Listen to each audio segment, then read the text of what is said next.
MTN. Bank of Africa, as strong as a group, as close as a partner. Where Duraplas goes, water flows. PS Industries has introduced a new roofing system known as ColorLink Plus. Flamingo paint, simply superior. Syntax tank, are you strong? Are you tough? Cherry Tree Properties. We develop spaces as though we were going to occupy them.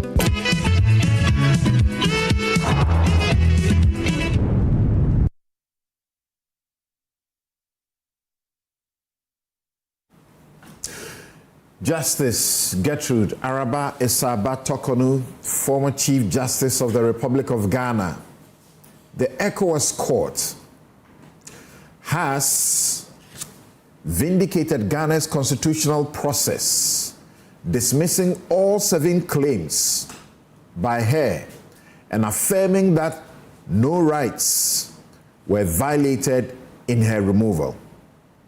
Is it really a vindication of Ghana's constitutional process?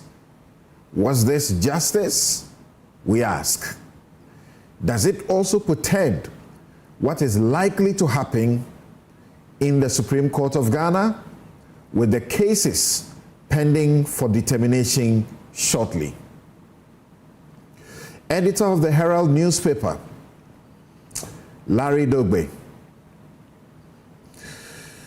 The High Court in Accra insists that Larry Dogbe's defiance of its injunction order was willful and flagrant, justifying his 7-day jail sentence.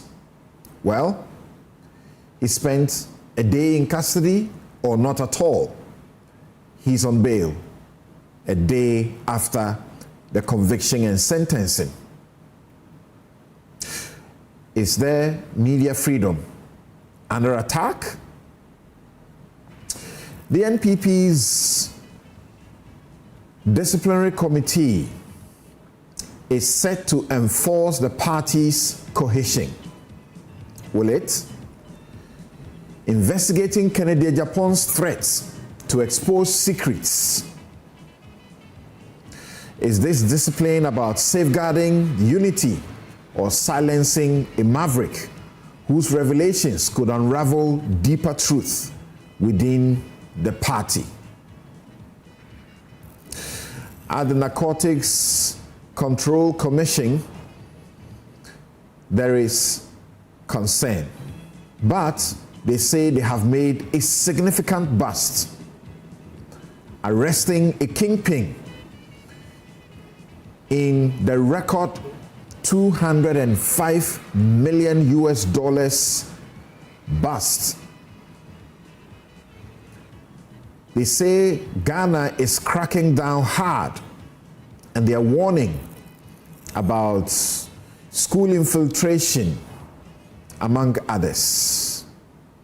We'll find out if the threatened drug crisis is being taken on head-on by the NACOC. I'm Samson Ladia Yanini. This is Newsfile. This is your most authoritative news analysis platform. We'll be right back.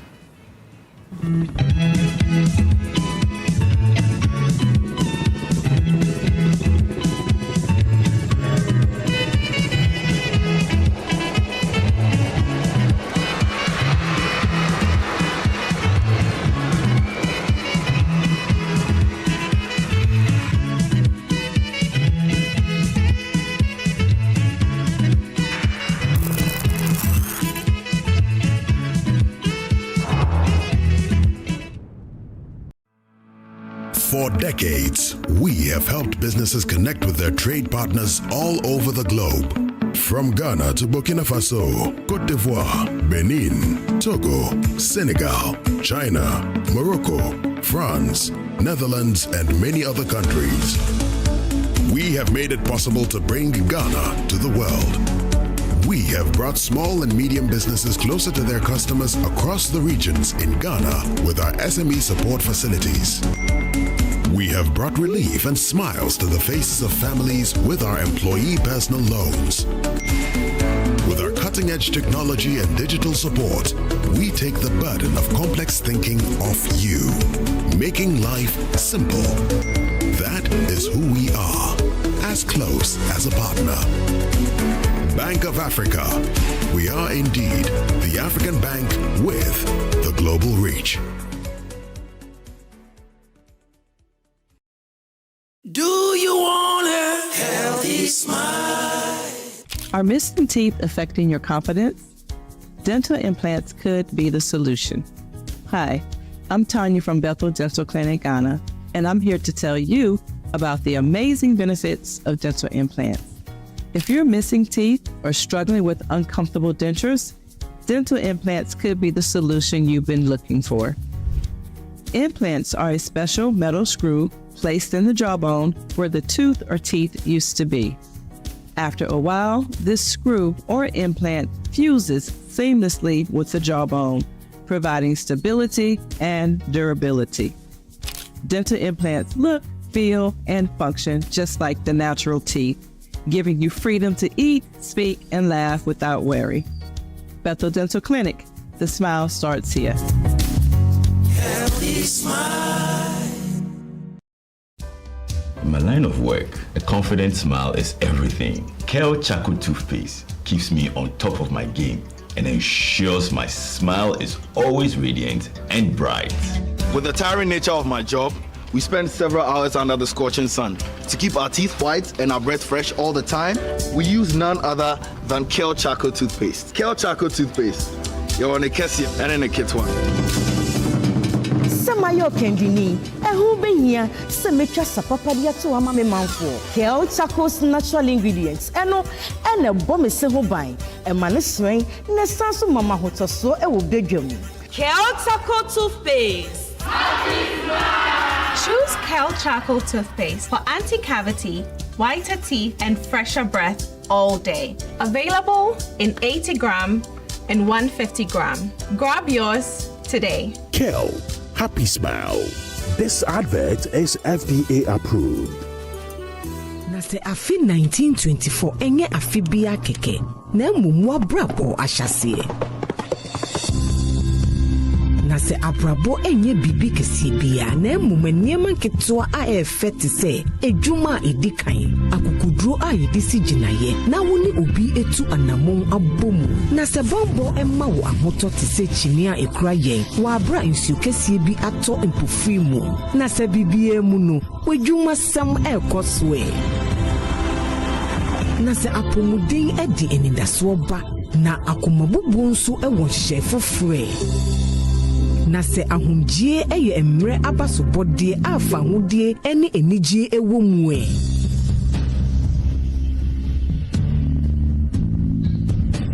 Na se wabrabo mu nsem ejina wo fie ene wedwuma sem ho nso e. Na se ye di odo e bata nia ya hwere ho a yenkre die ebeye fe. Enterprise, your advantage.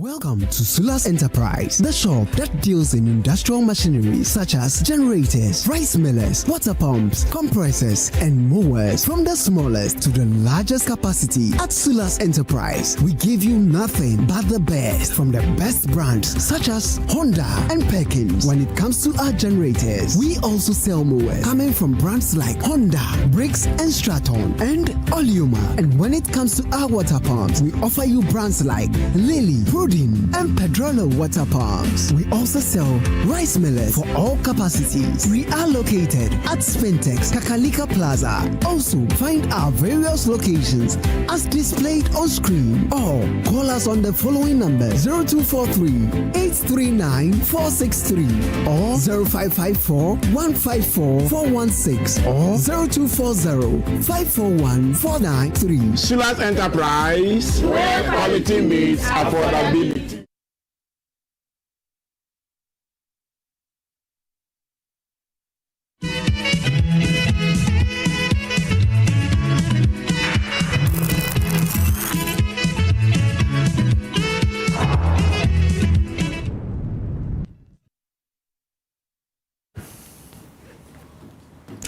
You're welcome back. This is Newsfile, the most authoritative news analysis platform. And here on Newsfile, we put Ghana first. Let me introduce my guest to you, Alexander Chumberema. He's Deputy Director General of the Narcotics Control Commission.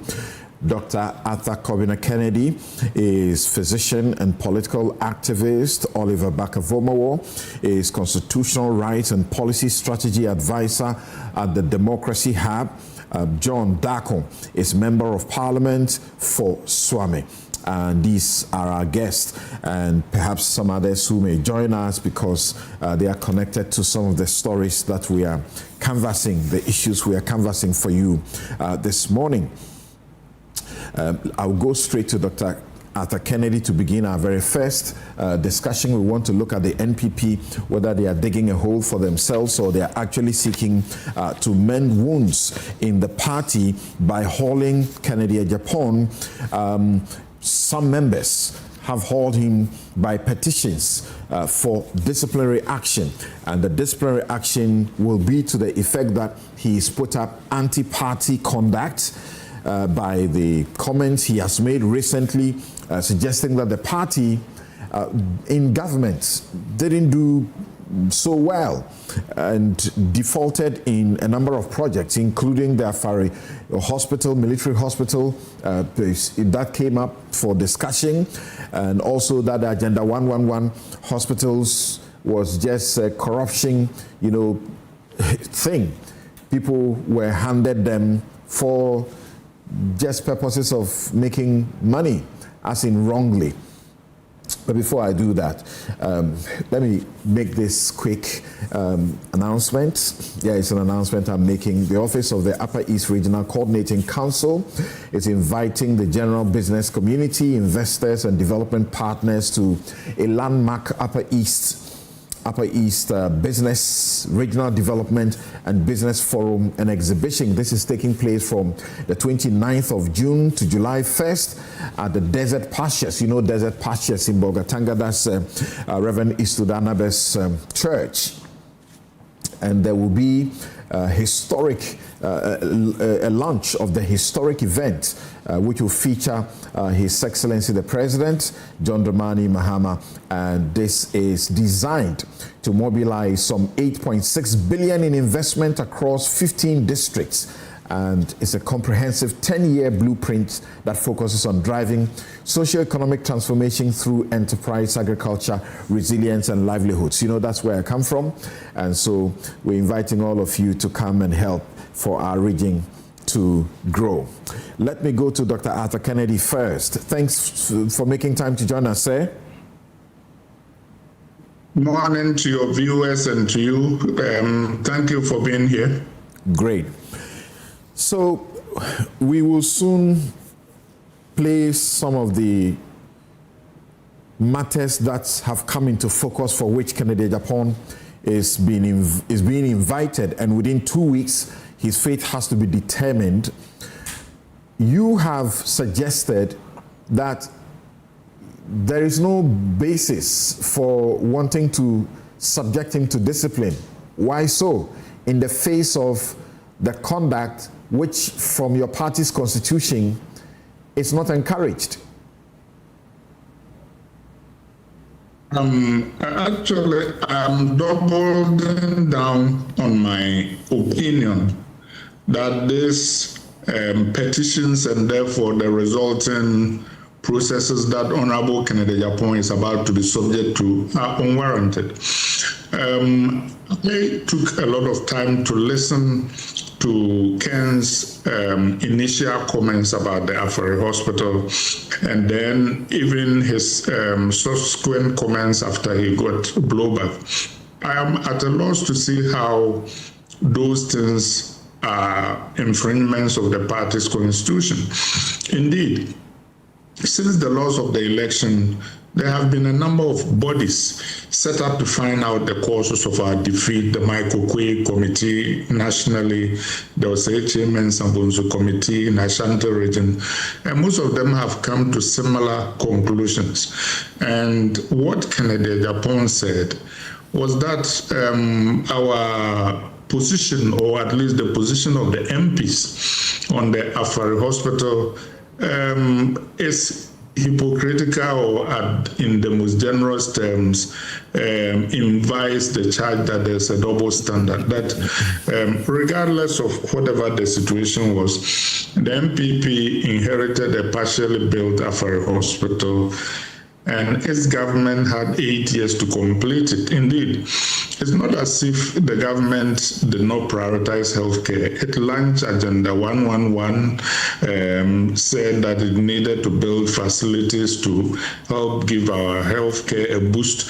So for something that's significant, in a region that's significant to the party, not to be completed in an 8-year period, frankly, was a failure.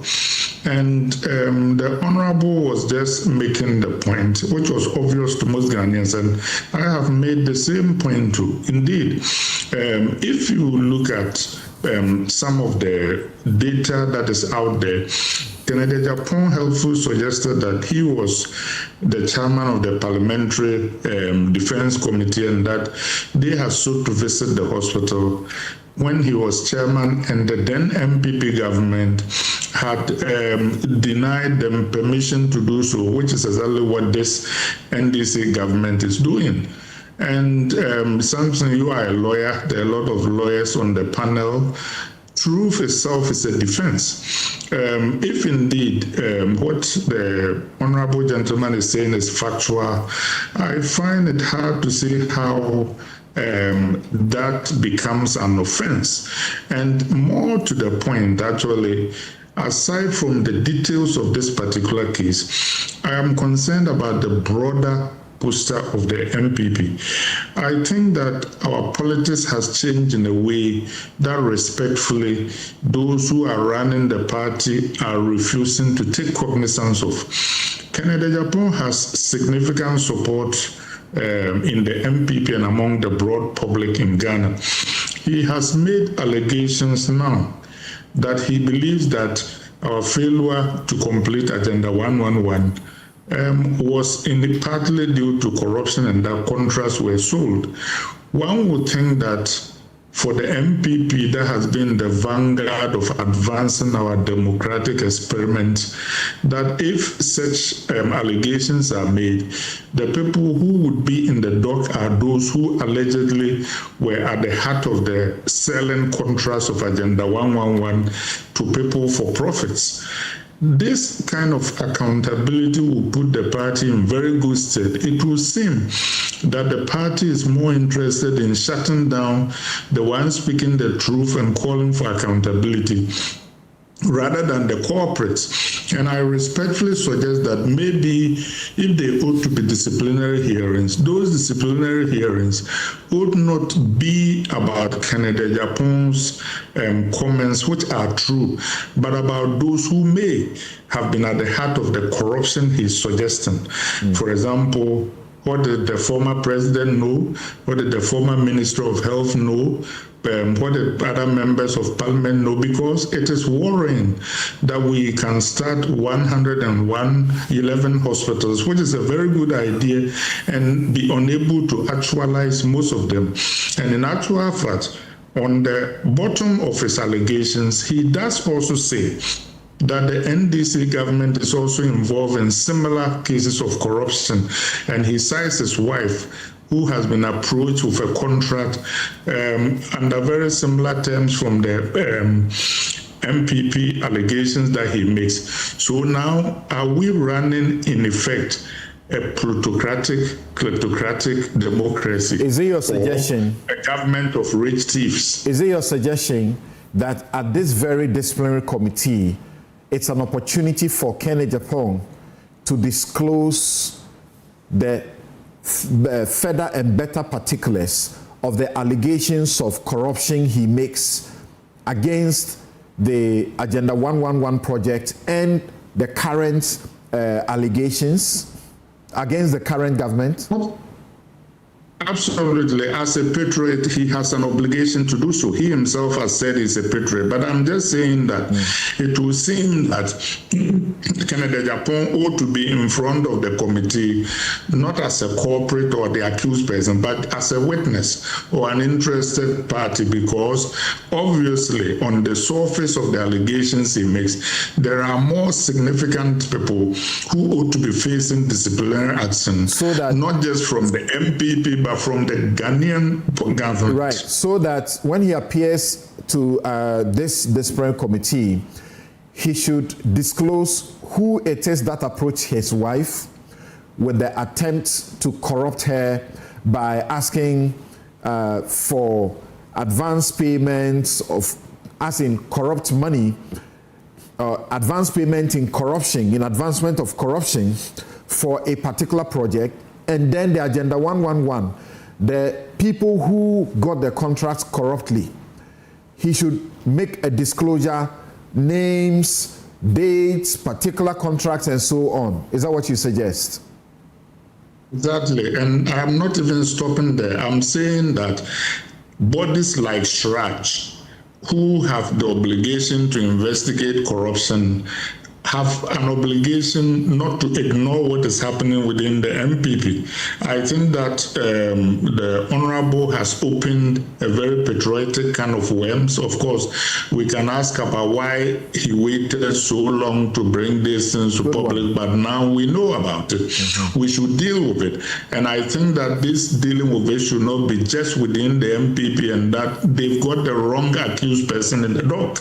And Ghana should follow up on his lead. But having said that, I also want to offer some advice to the MPP. That before the advice, politics is before the numbers, advice, yes. Dr. Kennedy, before the advice, you are saying this morning that Kennedy Japan should be going to Shraj or to the police or to whichever law enforcement agency to make full complaints about the allegations of corruption he says he knows about. Is that what you're saying?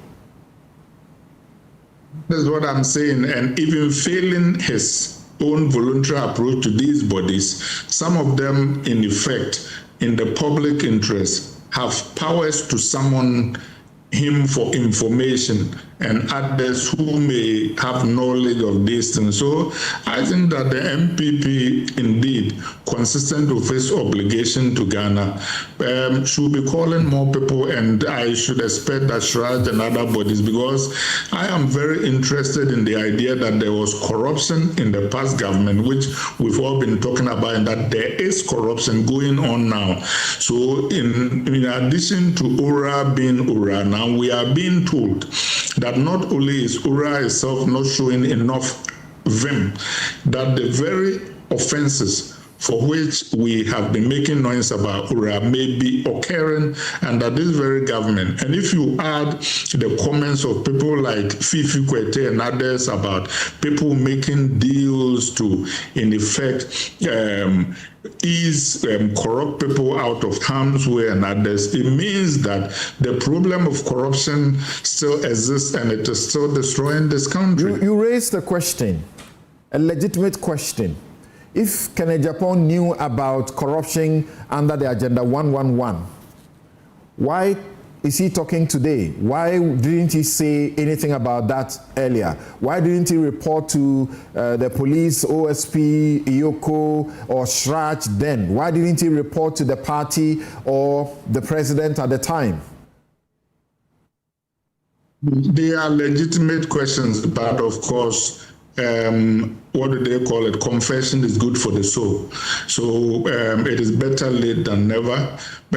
These issues are still live and very legitimate.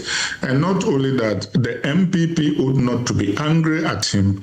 They should be angry at those who did this, because it was part of why we faced the defeat on the scale that we faced it. Having said that, you said before we go to the advice, you said the MPP should be angry at those who did this. Explain that. What do you mean by those who did this? Those who in effect corruptly distributed the contracts that prevented the completion of the Agenda 111 hospitals. Indeed, I can say that they have blood on their hands because you are taking the allegations as facts. On the surface of it, if what do they call a fish comes from under the water to say that when he was coming, the crocodile was dead at the bottom of the river, we should take that as, because Kennedy Japan is not a layperson just bandying charges.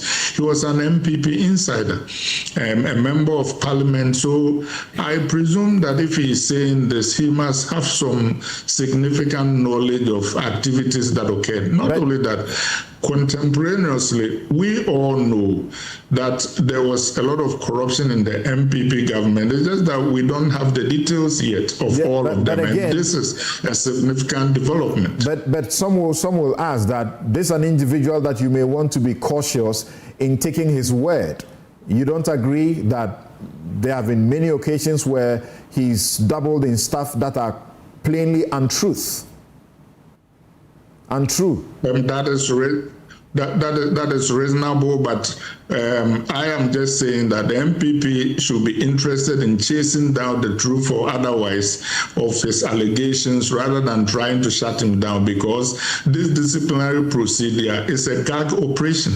It is meant to shut him down. And I think that as patriots and as a political party that I can attest is very interested in the development of Ghana, we ought to be interested in more than just gagging him or shutting him down. Are you unhappy and supportive of him and against the party because you suffered a similar, fate by disciplinary action of sort or pronouncement to say that people like you, Nyaho Tamaklo, and the rest of you, sort of persona non grata in the party because of certain conduct, or that you and if you are doing that, don't you think that you are actually working against the proper structure and procedures and laws within the party that should hold any group together? Because you have rules, you have laws that are against anti-party behavior. If you do things that damages the reputation of the party, you are subject to discipline. Why should he be an exception? He shouldn't be something, but respectfully and to the people of Ghana, I think the idea that the MPP, and for that matter the NDC, parties that are subject to proper discipline has always been fiction. We honor rules in the breach. In actual fact, going as far back in the MPP as 1998, Kakra Isamoah was trying to draw attention to improper conduct by high-ups in the party when he was drummed up out of the party, not for the good of the party, but because they thought that he was opening doors people didn't want the public to see into. Harun Esiku was on suspension when they brought him back to be chair, clearly against the rules of the party. That is not all. We have seen a lot of people do things that would be improper and be ignored, while other people, indeed, we have made non-party members running mates of the party, while genuine party members have been disqualified as parliamentary candidates. But I'm saying that, and in the NDC, people like Fifi Kwete have made significant allegations about corruption that have been ignored. And even now, as we are talking now, I'm just saying that when you look at this case, for a party interested in the interests of the public and in accountability and others, it will seem as if we are backing down the wrong tree. I think that we ought to be encouraging him. We ought to be finding out those who committed the malfeasance that caused our election and may have caused the deaths of Ghanaian citizens. Dr. Kennedy, you said that Fifi Kwete's allegations about people trying to make, as it were, interventions and so on for people who may have done wrong and so on. You say that it was ignored. What has been your expectation? that he too, his party, perhaps would have invited him as the General Secretary to give further and better particulars about names of individuals and the specific interventions that are being made to, as it were, frustrate law enforcement or corruption investigations, or that, you know, he rather should have made a complaint to constituted law enforcement to investigate? All those are valid points, but I'm just saying that putting all these together and looking at the environment, it will seem as if our duopoly or two major political parties are not interested in accountability.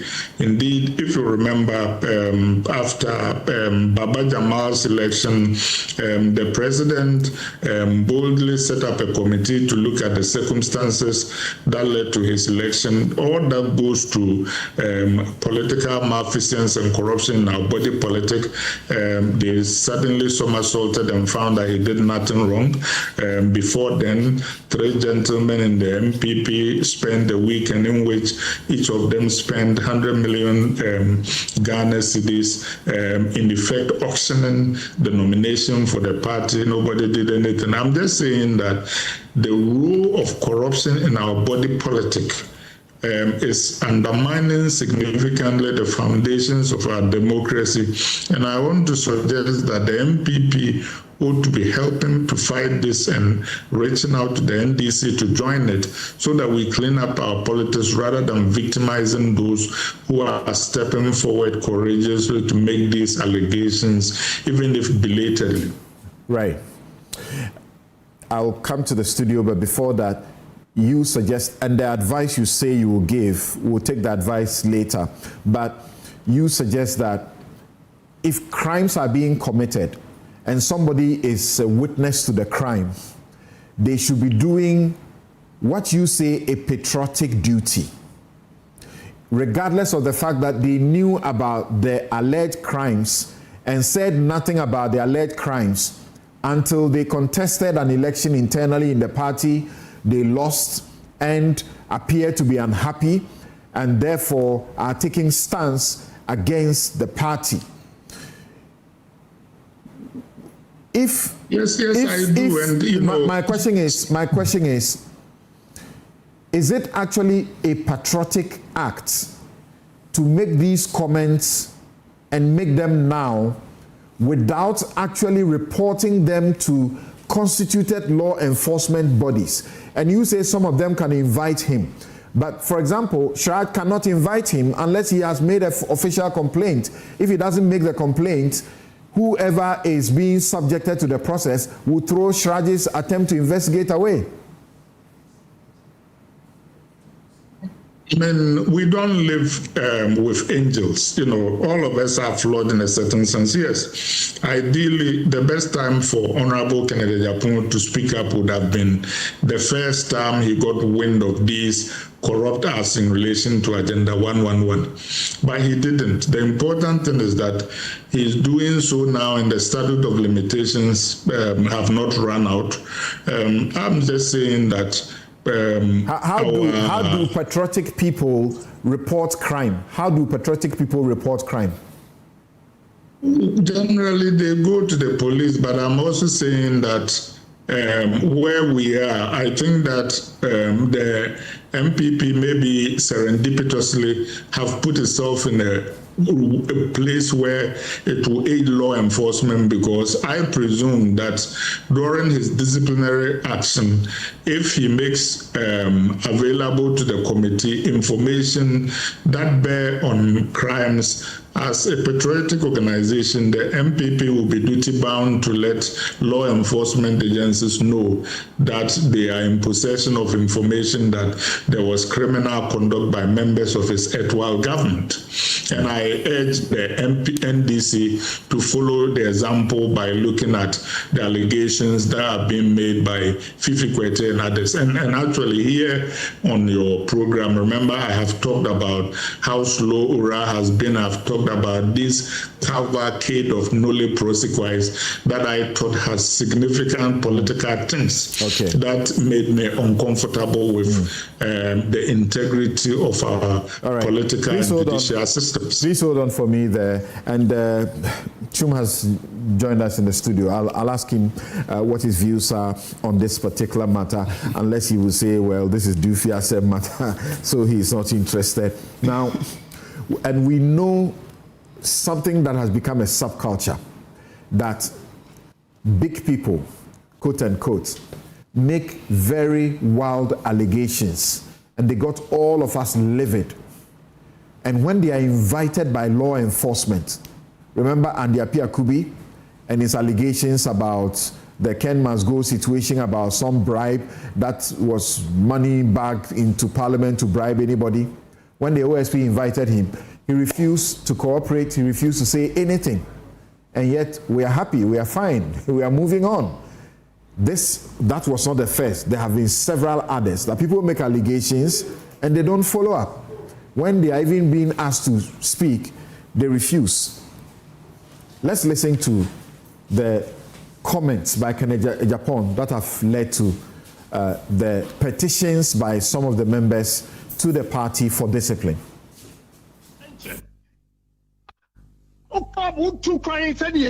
And respect you that be do who be to say cook me ya pie me trim. When even your better. And before we are ready, me see June July 2027, me no more action. I will Ghana. You'll be surprised. You think I'm stupid? I'm stupid to come and follow you guys again? I'm stupid? Honorable. You have a 10 shades of Kennedy Japan. No wait and see what will happen. Miss Romo, me catch Romo, me see Miss Romo cabinet. No wait and see. I've given you the time. Say June 2027. You see action in this country. Oh.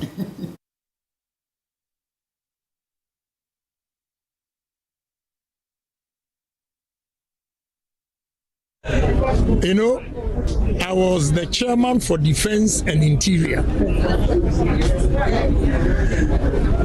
This hospital, NDC, it was started by President Kufuor. The locations and all those things, NDC came to start it whenever. When we came, I'm an MPP, but I have to tell you the truth. We're talking about Ghana and nobody. We didn't do anything. Read my lips. I'm telling you the gospel truth. I was the chairman for Defense and Interior. When we decided to go and inspect Afari, they stopped us. We didn't go. So I heard somebody talking 15 months. Has Afari Hospital been there for 15 months? We were there for 8 years. You didn't do it. Don't blink your eye. You see, we are not doing politics. I'm speaking the truth. This is Ghana. Stop that.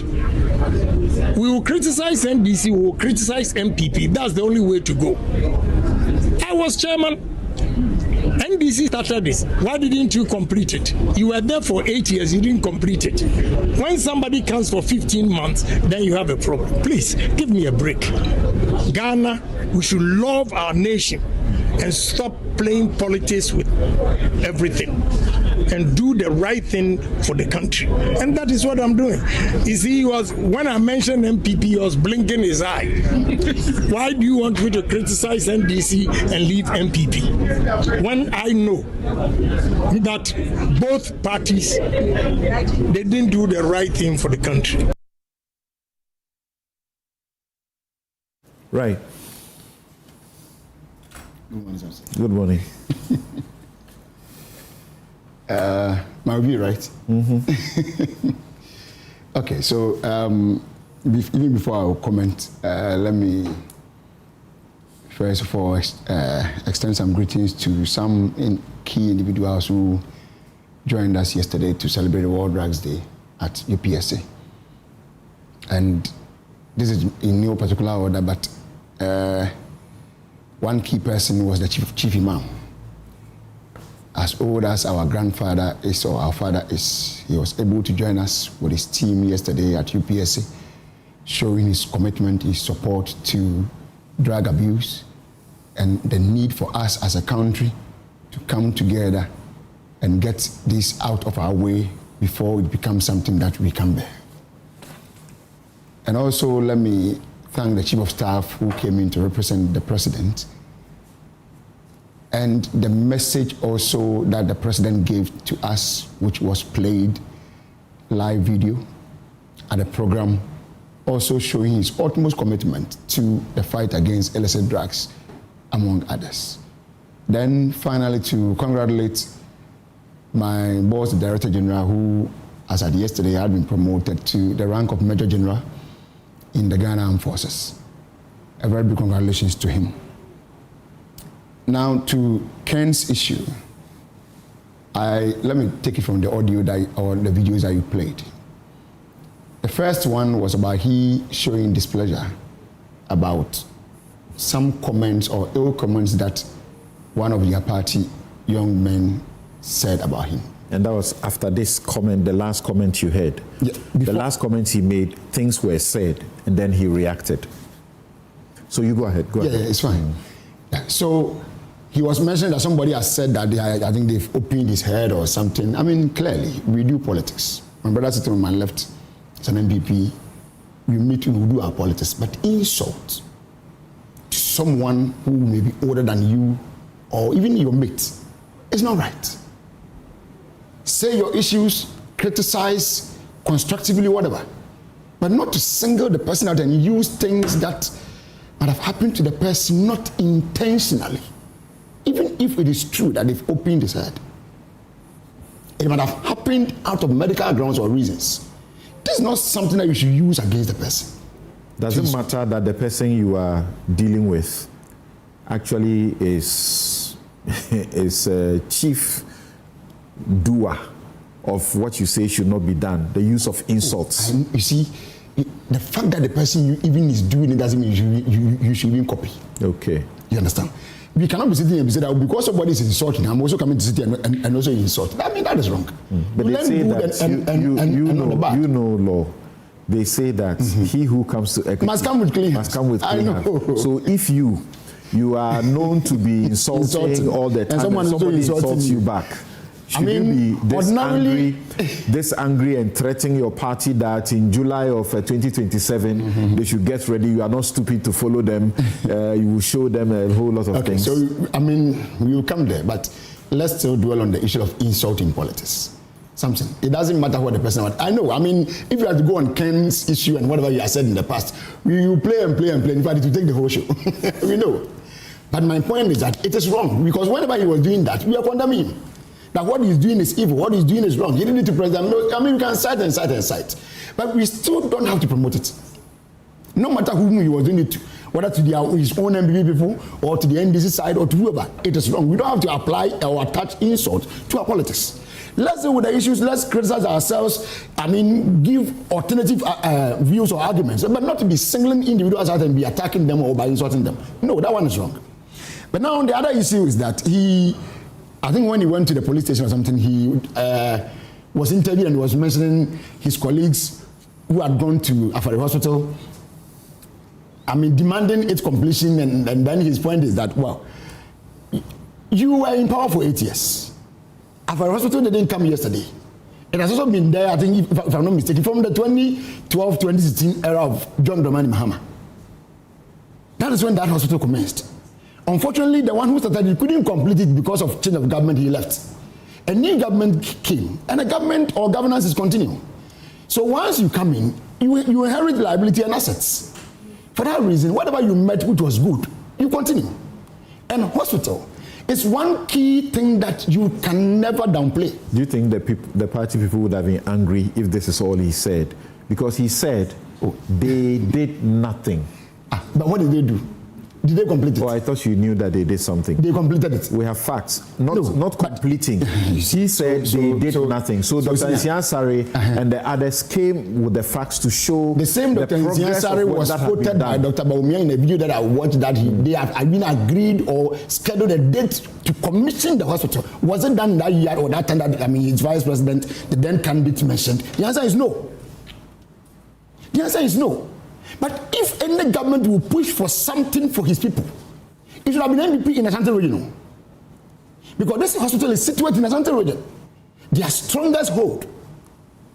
So even if they would have turned blind eye onto any policy or property or program of a government, it shouldn't have been something that is situated in their own stronghold, which they know that the pressure that is on Konfanochi is overwhelming.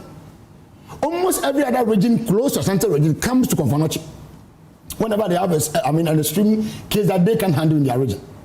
So with you having that military hospital in Ashanti region was a plus. And you should have done everything possible to make sure that at least within 4 years, you should have just gotten the hands off it. But what happened? The answer is no, they couldn't finish it. Now you go off. I'm saying that, do you sincerely think that if what he said was that they didn't complete it, they didn't do, they should have, they did something but didn't complete it, they would have been angry, and some of them saying that what he was telling us was false, because he said that they did nothing, which in fact is false. So if he, who was chair of the defense interior committee, which he touts, goes to a place to talk when this matter comes up, and he says the MPP did nothing, should they be concerned? Okay. So reasonably, if they knew that they did something, they would definitely be concerned, because they would think that whatever you are saying is not true. And the fact is that they did something. But you see, whether they completed it is the question. Something. Let's ask ourselves a very simple question. What was the timeline for the hospital to be completed? And how long were they in power? Was it scheduled to be completed in 4 years, 5 years, 6 years? If the answer to any of these questions that I'm asking comes lower than your term of office, then the question is that why didn't you complete it? Why did you leave it hanging? Is it because you are not interested? Because if you are interested, you would do everything humanly and reasonably possible to ensure that it is done and done well, and commission for your own people, your strongest hold. If you are attaching politics to it, it is your strongest hold. So anything possible, you will not even if you need money, you need to borrow. You would have borrowed to fix that hospital or to complete it. Do you understand the point I'm making? So once you left it and didn't get it done, he is just letting you understand that you don't have the locals to be questioning somebody who has been in power for 1.5 years when you were there for more than the term that he is in. And couldn't finish this thing even when you had even mentioned or scheduled a time or a month that you had wanted to commission it. What happened? Sharia Hospital in Bosumju constituency or district. That one too was not completed. All the things he was mentioning are factual, they are true. You understand? They are true. But now, me, the interesting thing was, is that when I saw the video of the young men persons who said they were going to file the petition at the, is it the party office or to the National Council rather? And those rather who are going to file a petition, I rather fight them among themselves. Was the interesting thing. So I said, you that is going to cause somebody to be disciplined, you are also indisciplined. Who does that? You understand? There is nothing wrong if the party thinks that whatever he has done, they need to take him through some disciplinary procedures. Every institution has its own rules and regulations. If they think that his actions or his conduct violates any of their constitutional principles or whatever, they have a right to take him through. But the one thing is that they should be careful. Because you see, whether you like it or not, Kennedy at the point has followers. Whether you like it or not, there are people that no matter what they will throw their support for Kennedy at the point. Looking at your state now, politically, your strength, having gone for a national election and lost so much votes, even though you tend to be blaming, that, people didn't go to vote, which is a lie. That because your strong vote people did not go to vote, that is how come you lost. It's not true. If you have to go by that argument, you see that it's never true. But having lost such an election, and then you trying to put yourself together, I remember not long ago, I saw the General Secretary saying that, they are going to do everything possible to bring people together. Okay. So if the same person, if you want to bring people together, want to also take away people, then the question is, what precedent are you setting? Let me turn the question this way to you. Because I discovered that for some aspects of the information you are disinterested. So, if somebody in your party, regardless of their status, made the comments he made that when you were in power, there was a hospital project commenced by one government, and when you came in power, you did. No, he said you did nothing. Okay. So you shouldn't be complaining today. You did nothing, and because that person who is a member of your party, I was in the Defense and Interior Committee of Parliament. I was the chair, so I know the facts. And then you, the party, know the contrary facts. That it is not the case that you didn't do anything, except you didn't complete it. And in fact, there were issues that were outstanding. There was a back and forth with the contractor. There were payment issues. I'll read a letter to you later about the payment issues and disagreements with the contractor, where the contractor was instructed by the government to proceed and complete the project because the outstanding payment was a certain amount and the contractor was asking for some other amount, and they said, no, this is the only amount you are due, and that's what you have to do and complete the project. Your party would have said to him that, oh, that's fine, you are criticizing, and so you should not be subject to any discipline. Is that what you're saying? No. You see, you have raised some key issues when it comes to contract payment.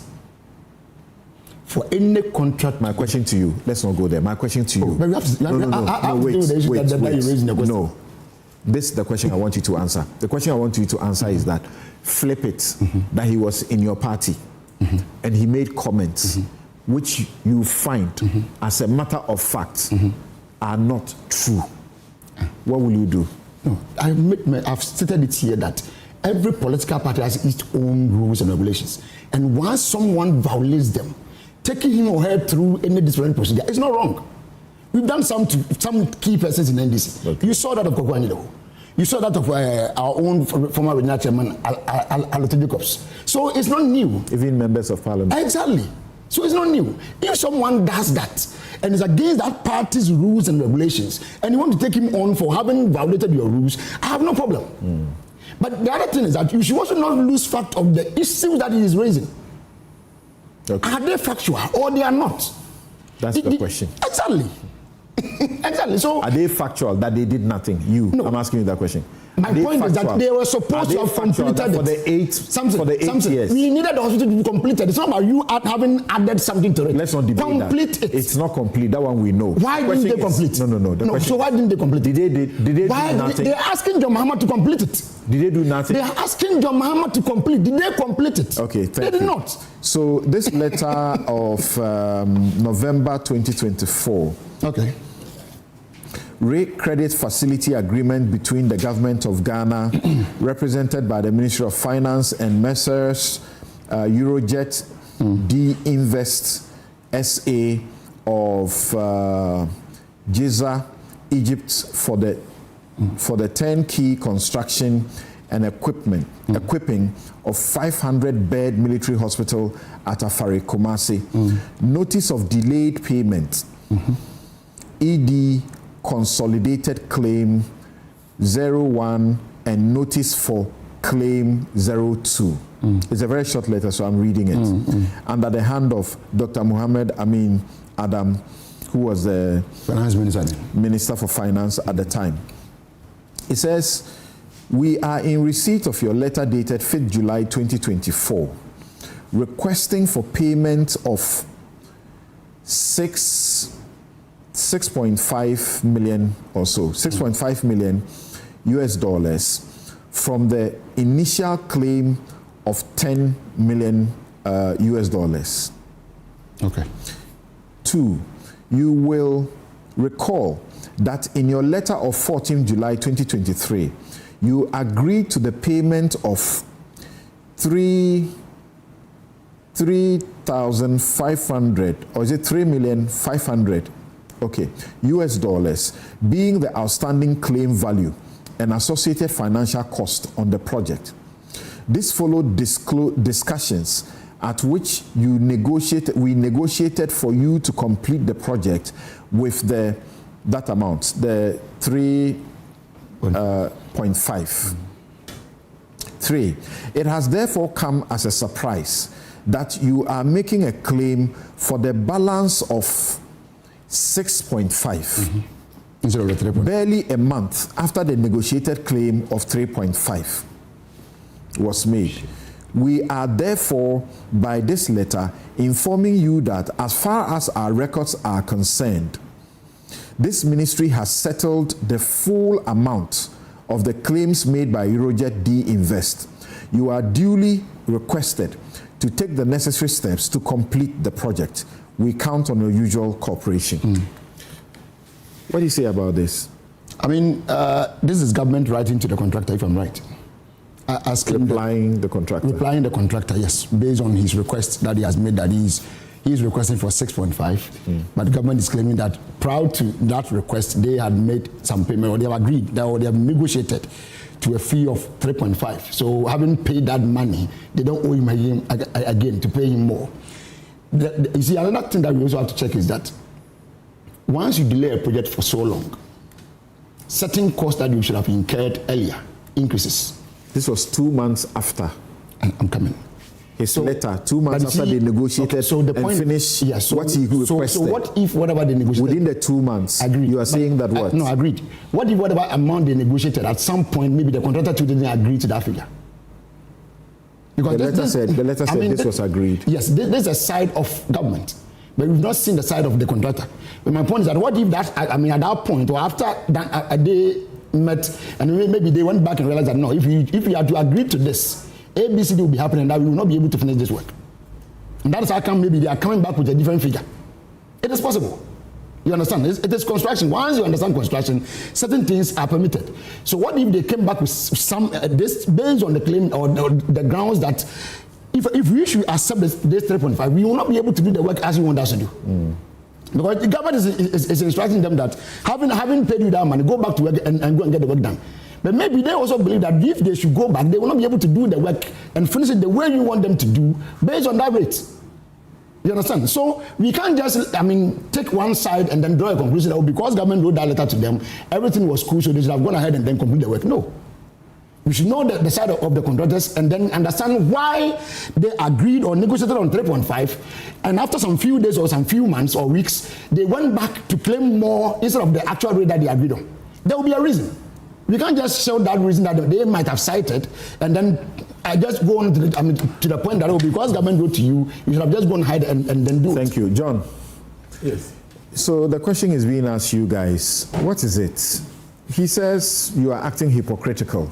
You are pressurizing a government barely 2 years to complete a project that 8 years you didn't complete, which was started by the previous administration. That is hypocritical. Well, thank you. And he said you did nothing. Yeah. So what is all this? Now you go at him and he's threatening you that be careful, because in June or July 2027, you guys will have him to deal with, because he's going to show you something. Showdown part 2. And that Agenda 111, you gave it for corruption and so on. Samson. Thank you, and good morning to your viewers and listeners. I think that as a party, we've taken a position on this to refer the former MP to the disciplinary committee, and I hope and believe that all of us will just make sure that we await the decision of the disciplinary committee on this. I have known the Honorable Kennedy Japan. I have served on the same board with him, so I know him very well. And the members of the party, we know him, we've had very good relationship with him. I don't think that this is the time for us to be fighting in public. My advice is that as party members, we await the decision of the disciplinary committee. He is a member of the party, a good member, as that his contribution to the party cannot be underestimated. He's paid his due. He served the party in Parliament for 24 years, and so his stature in the party cannot, like I said, be underestimated at all. And so for Dr. Kennedy says he's literally a whistleblower at this time, and he needs to be supported rather than taken to the Sanhedrin to be crucified. No, but if you go to disciplinary committee, it doesn't mean that you'll be crucified. I mean, the party has structures. If you have any issue, you go through that particular channel, you know. And so the party will sit down with him, the disciplinary committee will sit down with him, he will air his views, they will listen to him. They may well come out and say that, look, after sitting down with him, we don't think that there's any issue, we should move on as a party. Because really, if you look at it... You're saying that after sitting down with him, they may come and say there's nothing. Yeah. When the man says that Agenda 111, you gave it to corruption. He knows as a matter of fact. No. I mean, look, these days you're going to hear a lot of these allegations. The NDC has said words about us, and of course he's one of us. Maybe he may have evidence to support his claim when he meets the disciplinary committee. If he has the evidence to support, I'm sure they may help him to prosecute whoever it is that engage in that corruption. If he's unable to provide any evidence, then I'm sure the party will take a decision. My position is that, especially for those of us who are young in the party, the leadership, we should be careful condemning each other because we have one party to build, we have an election to win. And so as much as possible, we should be measured when we are talking about elders of the party. Like I said, I have worked with him for at least 4 years, and so I know him personally, and I know his love for the party and country. And so I will just employ the leadership of the party to handle his issue tactfully. Look, as a party, I don't think that it helps anybody to continue to, as it were, wish people away out of the party. We should, as much as possible, bring everybody on board. Look, during campaign, what do? We spend millions of cedis, go out there to convince people to come join us. We try to even convince the NDC people to join us and vote for our cause. And so I will plead that we don't make this such a big issue. See, my only worry is that before Ken came in, it's a big issue. No, what I'm saying, it's gone for processing, and they have been given 2 weeks to determine his fate. No, but he'll be called. Yeah, he'll be called. It's a big issue. He says that watch out for 2027, July or so. You see, it helps the NDC to blow this out of proportion. I know that nothing is going to happen in July. He says, he says his words. He's not stupid to follow you guys. That's what he said. No, but you see. Because you are corrupt. He doesn't want to be part of a corrupt party. Those are your words. He never said. That's what he said. No. You know, he never said that he's not followers because you are corrupt. Something, mind your words. He mentioned, and I didn't fight with you, he said he's not stupid to follow. He didn't say because you are corrupt. So choose your words carefully. The man is not happy about something, and he articulated that when he spoke. But for me, as a party, there are bigger issues we need to be dealing with. My worry, like I was saying, was that the Committee on Health had gone to Afari and had brought the issue, the neglect of Afari Hospital, to the front burner for discussion. And we believe that it was a very good opportunity for us as a party to coalesce around that issue. Because look, Afari Hospital, contrary to what I believe what my brother here is saying, what Honorable Ken said, the NPP had done so much. If you look at the percentage of completion, we had done so much that it had left with just few things to be done for the hospital to be commissioned. So, for instance, when it comes to the civil works, it stood at 97%. That has been disputed. The staff housing, 77%, roads, about 80%, landscaping, 77%. So, a lot of work had gone in. So, for Ken to come out to say that nothing had been done, of course, was to go contrary to what the party has said. So my point is this: we have bigger issues to deal with, and Ken being this elder in the party is supposed to coalesce around the issues the party raised rather than opposing it. And that is where, for me, I disagree with him. And so if the party is going to call him as they have done, I believe it's in the right direction. We should allow the process to continue. Ken is still an integral part of our party. He hasn't left the party. We hope that he stays for us to fight and win power in 2028. Let us not blow this out of proportion because there are bigger issues. There's meth flying in and out of this country like nobody's business. These are real issues that are affecting we will discuss that shortly. Thank you. Of course, it's part of the so these are bigger issues, and I think so. that Oliver, thank you very much for joining us today. So this one is not a bigger issue. No. What do you say? The disciplinary process. They have their party constitution. It's a general provision you find in all the constitutions of the parties that you have put up a conduct that brings the party in disrepute. But they have what they call anti-party conduct.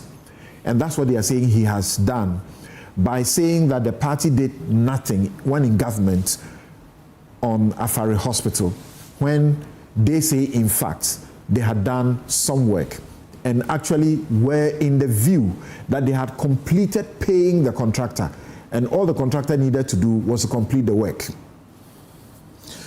Then what's the name? Arthur Kennedy says all the issues about allegations of corruption he makes, that Agenda 111 was rather, the contracts were sold out to people for the proverbial 10%. They don't warrant being looked into. I think that generally, I am amazed at a time where the MPP needs to be able to build a big tent coalition, whether it includes persons who are neutral, mavericks within the party, and others. It is essentially getting in front of itself in handling this issue. I absolutely believe that I am surprised that it has taken this, the proportion in which it has taken on the question of the Afari Hospital in particular. Because the president's comment was the MPP has done nothing and that all the time we're here, we didn't do it. In Ghanaian parlance, in our local languages, somebody can say, you can't go into the nitty-gritty of whether or not did you clear the rock or did you clear the land. I'm surprised that this is even an issue.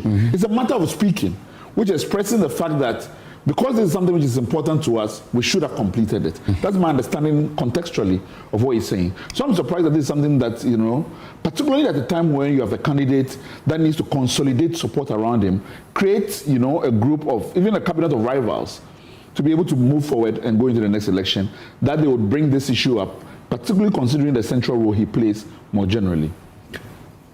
Now, the allegations of corruption that he has made, not only in connection with the, Agenda 111 MPP, but also in terms of the NDC. Yeah, he said his wife was approached.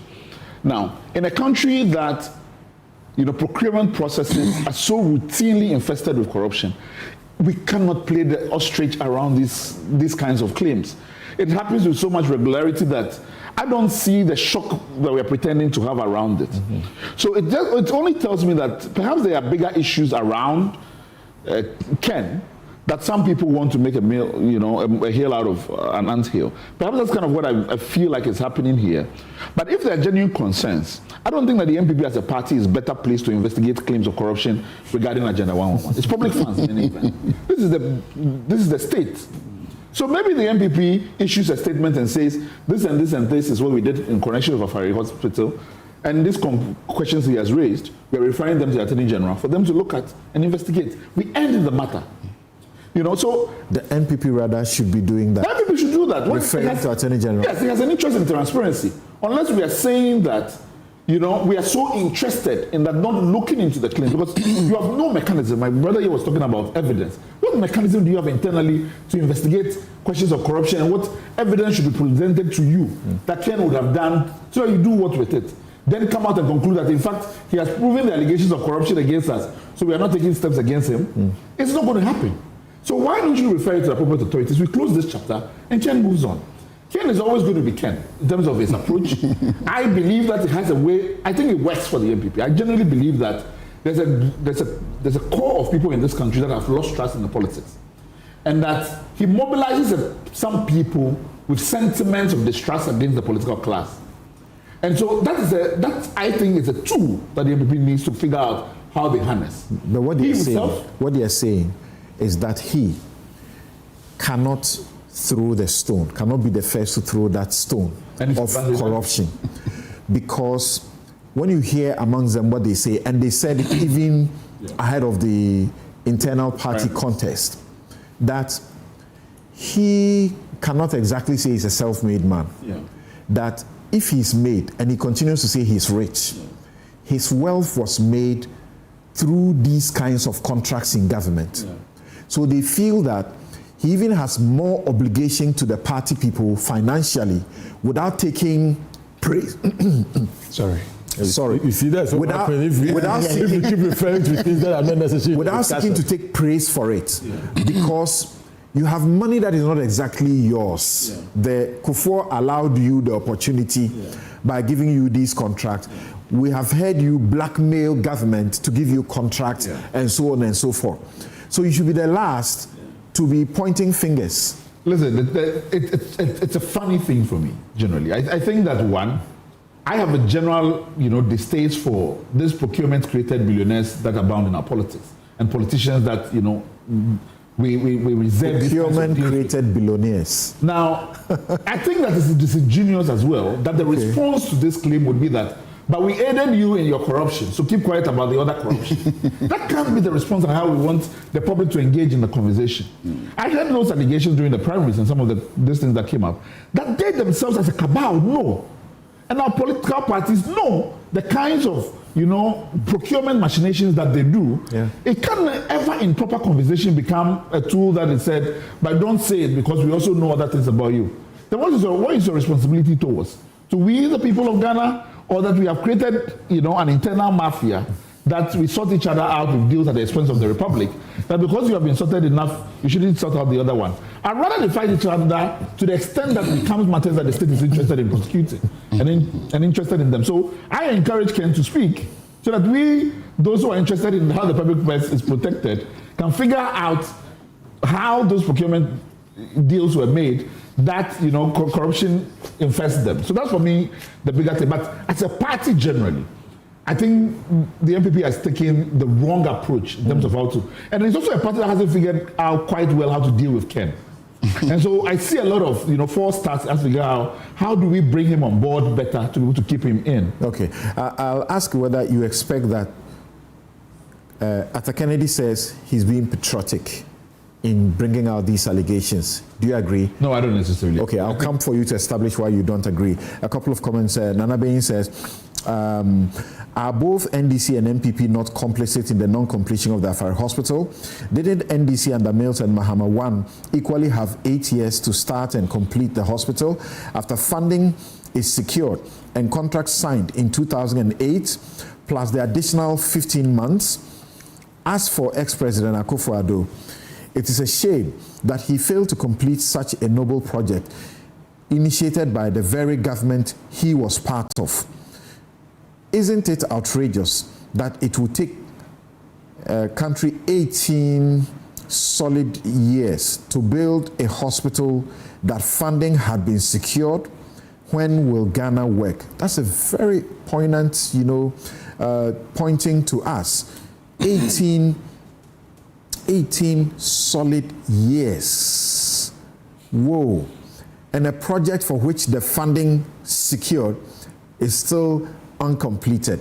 I read a couple more and then, come to your question. What are the institutions that fight corruption doing? By now, Kennedy Japan should be answering questions of importance to the nation. If Ghana police could call someone about WhatsApp comments today, is that lawyer Chum talking about people being insulting? Truly, power can make people change. On the internet, on Asempa, both him and lawyer Sami Jemfi and others, the insults on the former president Nana Akufo-Addo, we live to see the glory of God. This is Gamel from Ewutu Obrachre saying, Kwame says that the contractors wrote to the MPP government first in 2023 and again in July 2024. The government responded in November 2024, a month before the general elections. In between, there were some negotiations. This raises a few questions. What had been going on from 2017 to 2023? Is it possible to ascertain the content of correspondence from the contractor over the 8 years between 2017 and 2025? Was it practically feasible that Afari Hospital could have been completed by January 7, 2025? Here is the thing. It takes between 9 and 49 years to complete a hospital in Ghana. we know. The mother and whatever unit at Komfo-Anokye over 40-something years said Kwame Boateng had to throw light on it. I don't know what we are doing. We have to demolish it and build a new one because all the money we have sunk into that place has become useless, really. All right? So it says sometimes this even results in parts of the structure being pulled down. Remember the Komfo-Anokye Teaching Hospital maternity blog? Yes, that's what I wanted to speak about. Started by Kutu Echampong in 1977. The semantics as to what the MPP did, in my view, misses the point. I read a final message on that. Before that message, Asari says that can Dr. Nsia and his people who have been cataloging one by one fiscal things they added to the hospital, can they tell us the specific items that they deployed to the hospital? It is interesting to know because they frequently mention these things, but some of them have been going to check and they can't find the things they mention. And the final comment I read is from Kweku Ntwibwe-Seako. He says, Dr. Arthur Kennedy has disappointed me this morning. Your last question to him about patriotism and why Kennedy Japan didn't report what he claimed to be corruption gave him an opportunity to show honesty and truth. He failed. Kennedy Japan has not showed that he is fighting for Ghana. How can he know of corruption and fail to report same to the appropriate agencies? How can his wife be presented with a corrupt deal and he did not report same to the appropriate authorities? He only complains when he does not get his way. And I would have thought Dr. Arthur Kennedy would know better. MPP and its outcasts have all failed Ghana. So why do you say he's not a patriot by blowing the whistle that there is corruption in Agenda 111 and the current government too, they're also selling contracts? I mean, I think we have to be able to contextualize the information to determine whether or not this is a genuine attempt to aid our corruption investigative authorities to establish truth in service of the Republic, or these were off-the-cuff comments made, one whether in the moment of passion or one with airing already existing grievances that he may have with regards to the party. That is the context that will allow us to be able to determine this.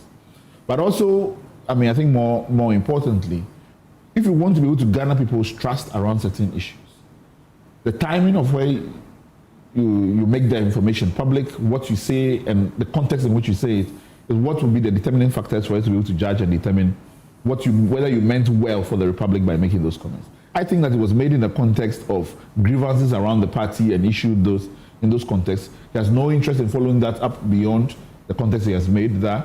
He has no track record, let's say as well, that Kennedy Japan has no track record of being an anti-corruption crusader in this country. That he has not in any event, shape or form been one of the persons who has championed this. If you see the kind of consistent attacks Kennedy Japan did against Anas Arimeyao, what led ultimately to the death of the journalist, those are situations which he has placed himself actually against those individuals who are acting to be able to bring more transparency to how our governance operates. So there's no track record to be able to embed his comments now into a general patriotism light. I mean, I think we shouldn't look at it through rose-tinted glasses. But I like when two elephants fight nonetheless, because perhaps that is when, the government can be able to get something out of it. So, all right. Dr. Arthur Kennedy, having heard the comments across the table and also messages that suggest that you have lost an opportunity to be honest, what do you say briefly before we move on to our next subject? Yeah, I think that those comments are a little short-sighted. I think Mr. Vomao makes good comments, but I'm a pragmatist. If you follow law, and most of you there are lawyers, there are people who aid states in solving significant problems for selfish reasons. I think that no matter how people come to the table, we need to look at the substance of what is it that they are bringing to the table. You know, there are times when, for example, people who are tax cheats are exposed during divorce proceedings by the other spouse to punish them, even though they had been doing that together. There are times when murderers expose each other. There are times when subversionists who have worked together decide to expose each other, and states benefit from these kind of things. So I'm just saying but we don't say, in those circumstances, we don't say those people are patriots. We never say so. But there can be scoundrels and patriots at the same time. You know, history is complicated. Okay. You know, I mean, Benedict Arnold was actually a celebrated American revolutionary general before he sold out. You know, we were worshipping a free fire Nkotoka before we all decided they sold Nkrumah out. Nkrumah was our liberator till he became our dictator. So politics is complicated, and I think that my big point where I agree with Mr. Vomao on the MPP is that this is the time to try and put the party together rather than to divide it. And actually, the issues are not that monumental if you really look at context. And actually, something I take small issue with you. Kenneth Japon said the MPP did nothing once, but in the same interview or during the same comments, he said they failed to complete about 4 times.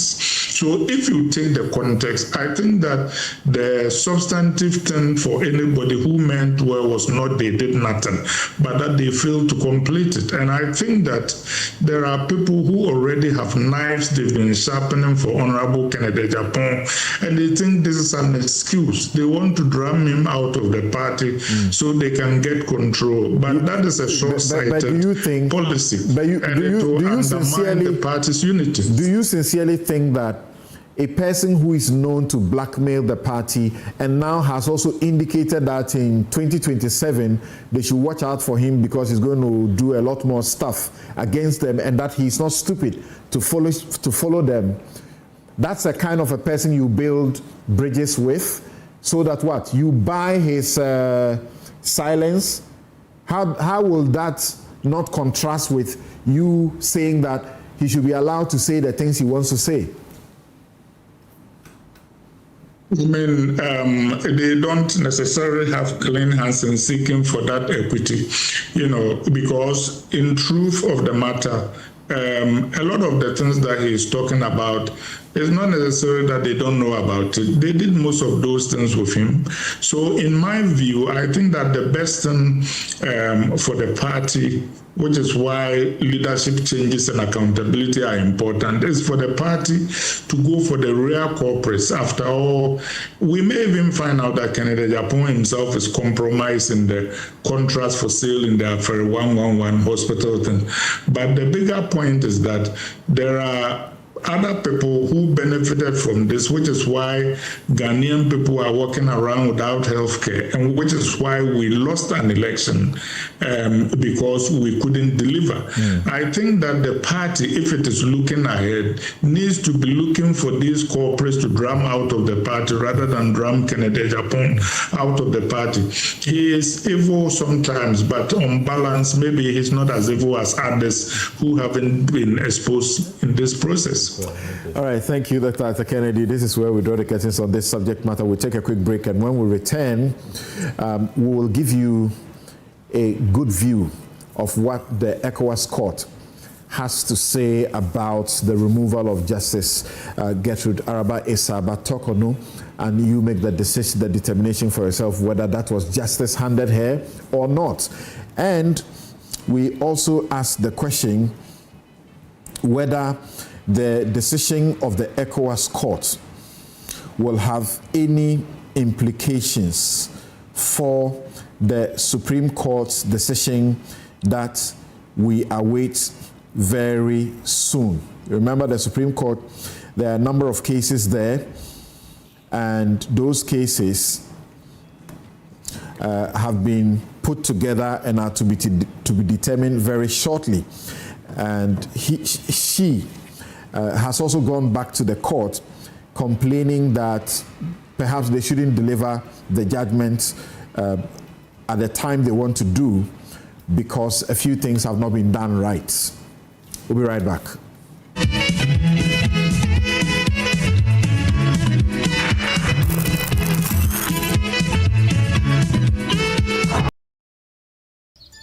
Welcome to a place where everyday living is reimagined, where space, movement, and community come together effortlessly.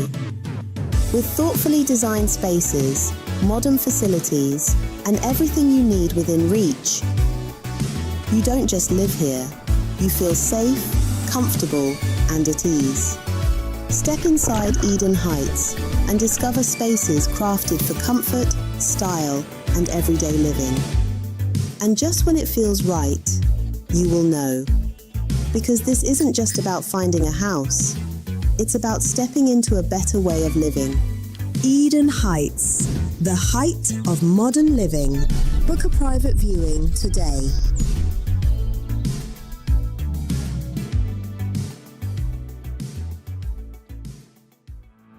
For decades, we have helped businesses connect with their trade partners all over the globe. From Ghana to Burkina Faso, Côte d'Ivoire, Benin, Togo, Senegal, China, Morocco, France, Netherlands, and many other countries. We have made it possible to bring Ghana to the world. We have brought small and medium businesses closer to their customers across the regions in Ghana with our SME support facilities. We have brought relief and smiles to the faces of families with our employee personal loans. With our cutting-edge technology and digital support, we take the burden of complex thinking off you, making life simple. That is who we are, as close as a partner. Bank of Africa. We are indeed the African bank with the global reach.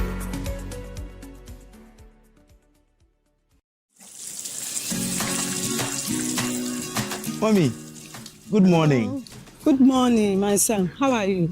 I'm fine, thank you, Mom. How about you? I'm fine. Joe, I just saw your mom doing her usual morning routine. Like, it was just 2 weeks she underwent a major colon surgery. Bro, see, my mom is doing perfectly fine, and we're all excited about it. It was minimally invasive surgery, and the recovery has been very fast. Minimally? Hey! No, wait. What do you mean by that? So they offered my mom a laparoscopic colon surgery. Laparoscopic colon surgery, which we accepted. It turned out it was equally safe with a very fast recovery time, and the cost involved too was very, very reasonable. She was discharged 3 days after the surgery, and you can see her, she's on her feet again. 3 days? Just 3 days, bro. Mean Tuber Hospital, first Ghana colorectal center, aimed to serve a peculiar health need.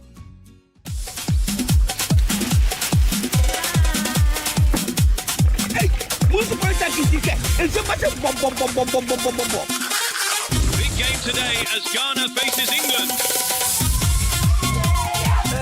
You forgot the eggs.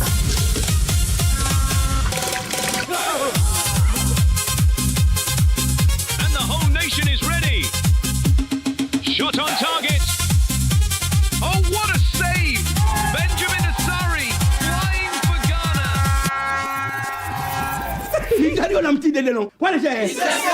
Politics is always safe. Every day, in the moments we love, we rely on clean and safe water that flows from Polytank.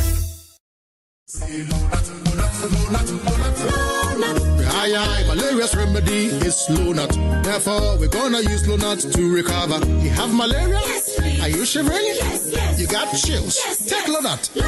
First day, take low nut. Second day, take low nut. Third day, take low nut. That's all. Lonat scatter malaria. Lonat it scatter malaria. This advert is FDA approved. So this strategy will lead.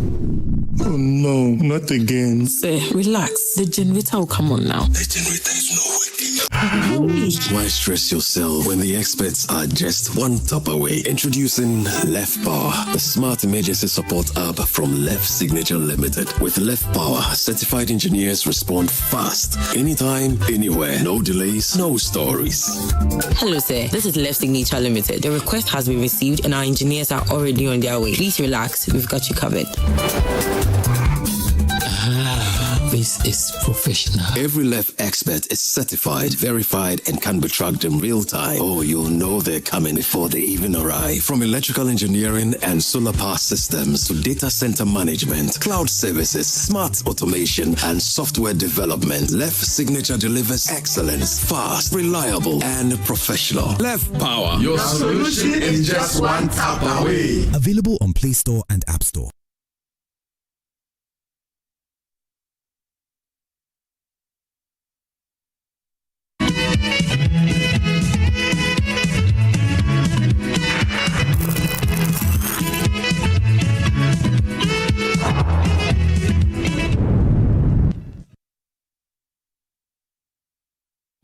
You're welcome back. This is Newsfile. It's your most authoritative news analysis platform.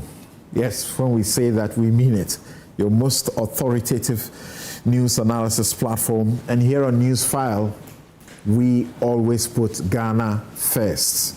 Ghana first. My guests are Alexander Chum Berima, his Deputy Director General, Narcotics Control Commission, Dr. Arthur Kobina Kennedy, his physician and political activist, Oliver Baka-Vomowo is Constitutional Rights and Policy Strategy Advisor, Democracy Hub.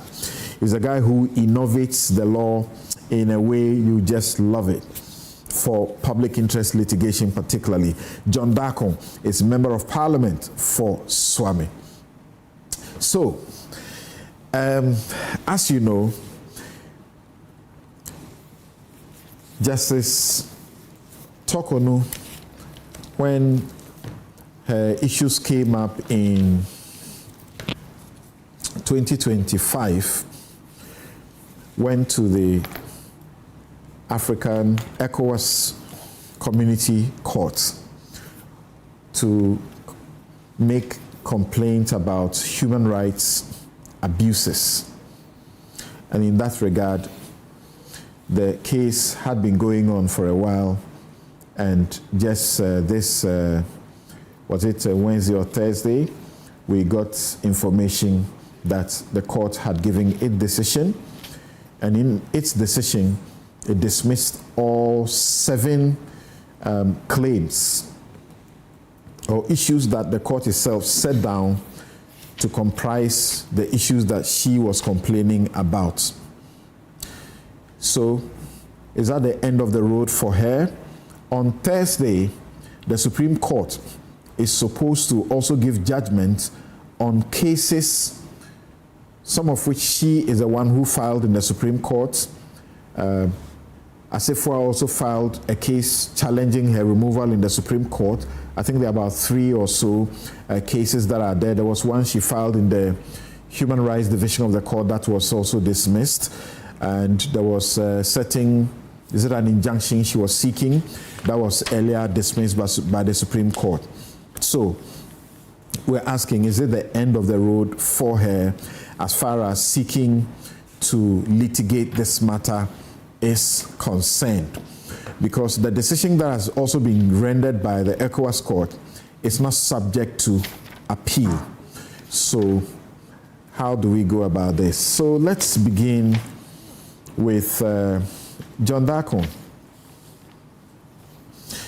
Your party has been very unhappy about what has gone on, and you also said that this was political witch hunt. Some of these claims were made in the ECOWAS court, and not a single one of them survived. What do you say?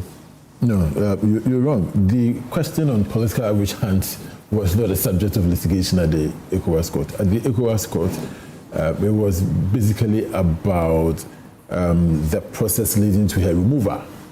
Okay? So let's get things straight, Samson. At the ECOWAS court, she was about the abuse of her rights. First of all, right to information. She needed the processes. She wanted to see the processes. She believed also that her right to work had been abused by reason of the decision of the committee. She also believed that her right to privacy had been violated by reason of the unwarranted searches that happened during her visit to the Adu Lodge. She had made these claims about human rights abuses during the proceedings. That is what was taken to court. It had nothing to do with the political wish hand. As for political wish hand, it is still there. We believe that. Do you know what she said about Musa Dankwa? And Musa Dankwa's those were not subjects of the litigation. I have read the entire judgment. Musa Dankwa didn't come up. Oh, Musa Dankwa came up. No, I mean, let's talk about Musa Dankwa, who is connected to the NDC. The pool. Doing a poll. Yes. That suggested that she was most unpopular. Yes. Chief Justice. Yes. That's a political question, is it not? No. See, the real issue, the real politics for us was, first of all, the decision by the NDC, then in opposition, at all costs, in their view, to reset the judiciary, by which they mean the removal of the CJ. The president at the time, the president now, at the time was the leader of the NDC, made the NDC lawyers, made it clear that they were going to reset the judiciary. They had said that the Supreme Court, they called it the unanimous FC. They had branded the CJ, okay? They used to call her what? The NPP Women's Organizer.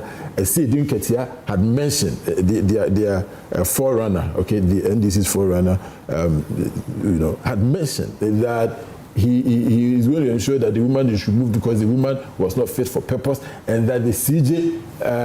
Sidin Ketia said this about the CJ. Are you confusing what she said about the Electoral Commission officers to the Chief Justice? Sidin Ketia had made it clear that one of the people who must go was the CJ. In fact, you had this interview, I think, Radio Good. I listened to that interview.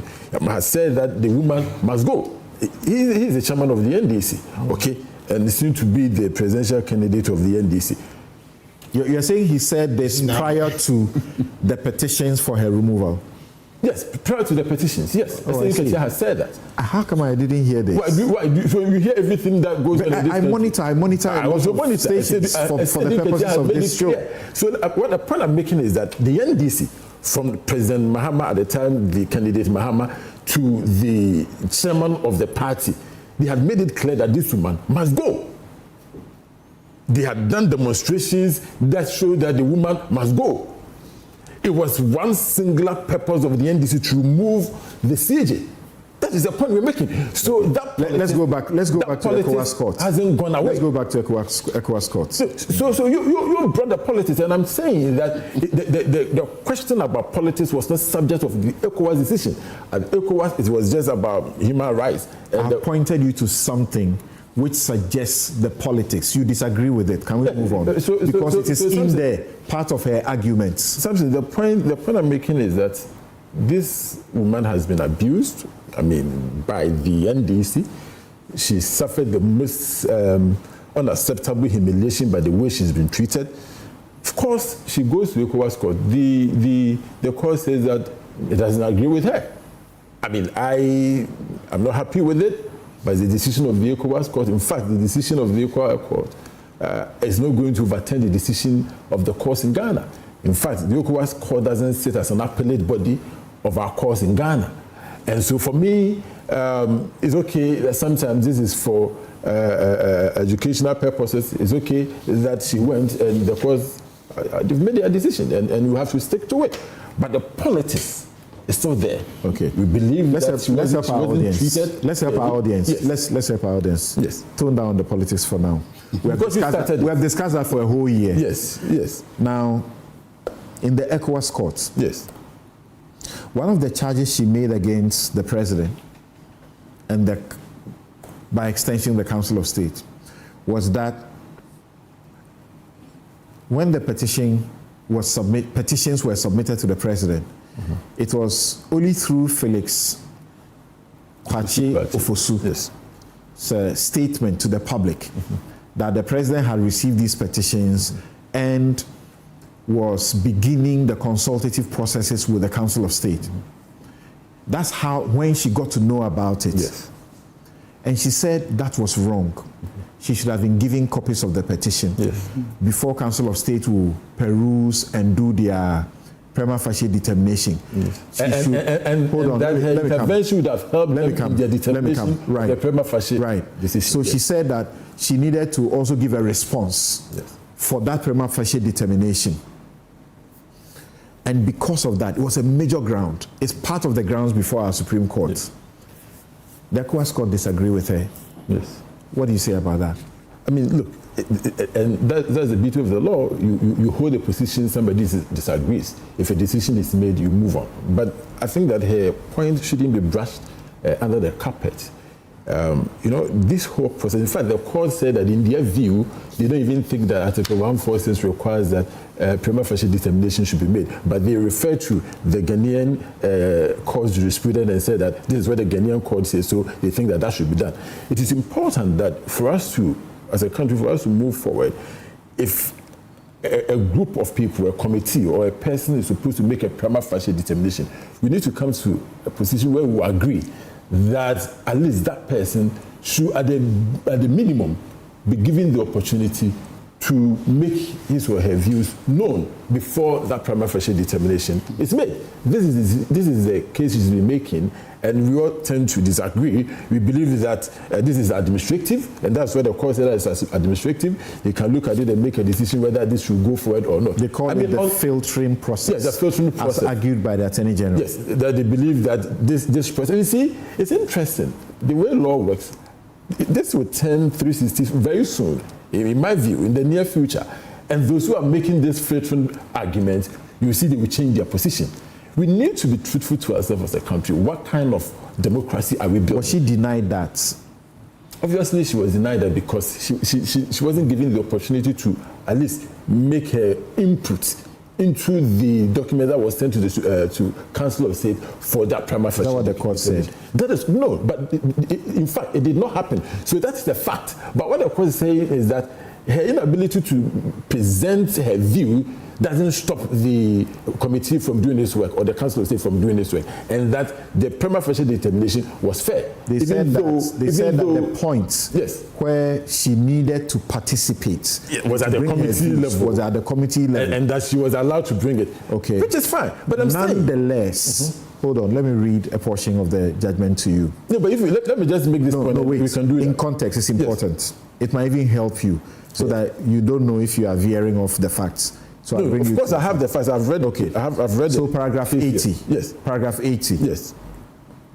In the present case, the court observes that the body that was legally competent to determine the petitions against the applicant and render a determination or decision with legal consequences for her rights and obligations was a 5-member committee established under Article 146 of the Constitution of Ghana. The President was required to act in accordance with the committee's recommendations. Accordingly, the court considers that, strictly speaking, the stage at which the applicant's right to be heard crystallized was when the committee was constituted and the petitions were referred to it for determination. The court recognizes that the respondent is at liberty to guarantee broader rights to be heard under its national law. This may include a right to be heard during the determination of whether a prima facie case has been established in respect of a petition against a judge under the Constitution. However, insofar as Article 7 of the African Charter is concerned, the court considers that the respondent's obligations, respondent is Ghana, the respondent's obligations to afford the applicant is Justice Gertrude Torkonoo, an opportunity to be heard, arose at the critical stage when the committee was constituted and the petitions were formally referred to it for determination. As it was that stage that the applicant was placed in legal jeopardy. I need to read two more paragraphs. They are important for the discussion for a perspective. 82. Nevertheless, the court observes that based on the applicant's own admission, this is Gertrude Torkonoo's own admission, she was provided with copies of the petitions and submitted written responses to them before the President's consultation with the Council of State for the prima facie determination were concluded. Do you see why I wanted to read for you? Yes. You say that the prima facie, her views were not taken. The court says she herself admitted that by the time the prima facie determination was made by the Council of State, her views were taken. So, I'm just reading, let me finish it up. Yes. Before the President's consultation with the Council of State and the prima facie determination were concluded. Thus, even if Gertrude Torkonoo were entitled under Article 7.1 of the African Charter to be heard during the prima facie stage, which serves merely as a filtering mechanism and not as the actual hearing of the petitions, the court considers that the respondent, that is Ghana, fulfilled this obligation by affording Gertrude Torkonoo an opportunity to submit written responses to the petitions. Accordingly, the court finds that Ghana did not violate Gertrude Torkonoo's right to be heard during the President consultation with the Council of State and his determination of whether a prima facie case existed in respect of the petitions against the applicant. I said I wanted to read two more paragraphs. I'll stay with this paragraph and maybe read the last one later. What do you say? Yes, so you see, here's the point.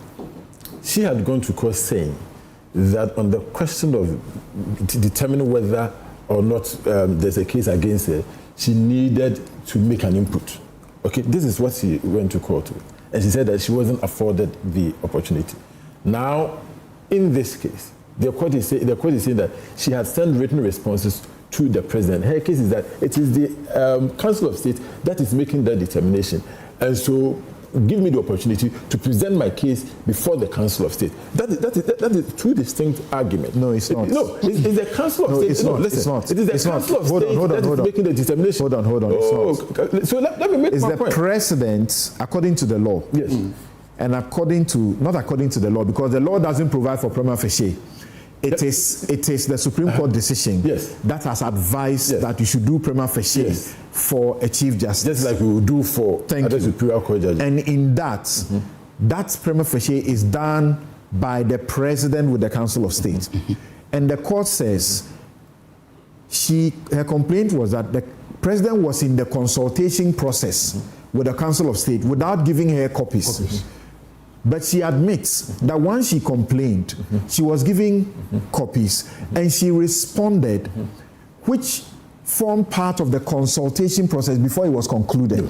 So you cannot say, as a matter of fact, that the Council of State was not afforded. But you see, her case before the court, then she would have contradicted herself, but that wasn't the case she was making. Okay. It was the court that came to that decision, that the document we sent to the President amounts to taking part in the determination of the prima facie case. That's a fair point. It was the court that made That's that a fair decision. point, correct. But for her, she said that I was supposed to send my responses to the Council of State for the Council of State to make that determination, because maybe, and just maybe, if the Council of State has seen my responses and they are taking that into consideration, they wouldn't have come to the determination that there's a prima facie case for me to answer in the first place. So she made a case. It's the court that said that, well, looking at the document, and maybe because we are not privy to, even if there were viva voce interaction, it's the court that came to the conclusion that by what we said before us, we believe that you submitted all your documents and so you were afforded the opportunity to be heard. Her case is that, yes, initially I wasn't given the opportunity. When I complained, the President gave me the complaint, and then I also responded. So based on that, a decision is made. She said that you should have asked me to make my case before the Council of State. Did you hear the President at the time, through the spokesperson, say that she was in a rush because Felix had announced that he has received the petitions and is in the consultation process. Okay. he didn't say that she will not be asked, she will not be giving the petition for her to also make her input. Okay. So she was in a hurry, trying to jump the process by crying foul that they have started the process, but my view have not been sorted. My view have not been sought. It is possible that they have started the process of initially beginning to consult and say, how do we go about it? That's what they told us. How do we go about the procedure? Then the Council of State would have said, oh, from what it is, you have brought a petition to us. We need to call her to also give her a thing. We haven't gotten there yet, but she's in a hurry. So even though she requested it, the suggestion we had was that that request was actually not necessary because we were going to give it to her anyway. Well, you don't know about that because they have said so. No, but so because they have said it, you believe it. Because it's possible that they were not going to even call her. It is also possible. But if she hadn't complained, she wasn't going to be given the opportunity to respond. Is that not also possible?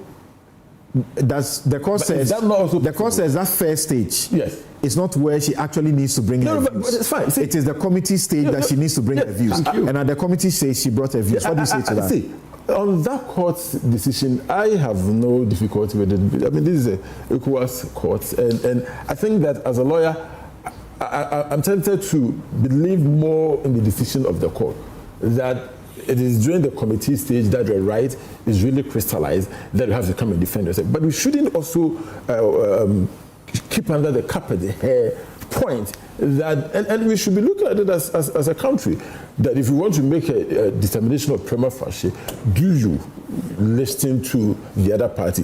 Do you think that it would be okay to hear the view of this person before you make a determination whether or not she should even go and get a lawyer to defend herself in the first place? Because it is possible that in making the determination, if you take a person's view into consideration, you may decide otherwise. Okay, so now let's move on. That's something we should be looking at. Yes. It's obvious you have read the judgment in full. Now, having read the judgment in full, each of her claims were roundly dismissed. Yes. So, what does that say about her case to you? Well, so like I said, her case, all of them were about human rights. Remember, this is a human rights court. And so all the issues were about human rights, like I said, right to information, right to work, and you know, all these human rights provisions. So that is something the court has decided on. But for me, this case, like I said earlier on, began as a legal case, but for me, it was always political, because it was a decision of the NDC, then in opposition, to make sure that this person, they should move. And they stuck to the plan, and they did it according to their plan. It had always been the decision of the president to move. If any analyst said that the ECOWAS court has vindicated Ghana's position, because the executive's position is Ghana's position, yes, what will you say? See, legally, as a lawyer, you are bound by such decisions. I mean, if you may call it that way. But the politics still remains, and that is what we shouldn't forget. When it comes to the human rights provision, it's been roundly rejected, like we said. You can't say that the ECOWAS court has vindicated Ghana's position. But she complained about procedure. Yes. They clearly indicated that they don't see what's wrong was done with procedural matters. She complained about her lawyers, her lawyer being denied. Yes. They found, it was only the first day. They found, as a matter of fact, not the first day. It was just the first day. They found, that was on the 15th of May, right? Yes. As the records say. They found, as a matter of fact, that what happened was rather, quote, an unwillingness to participate on the part of the lawyer, and not that the committee actually excluded her lawyer.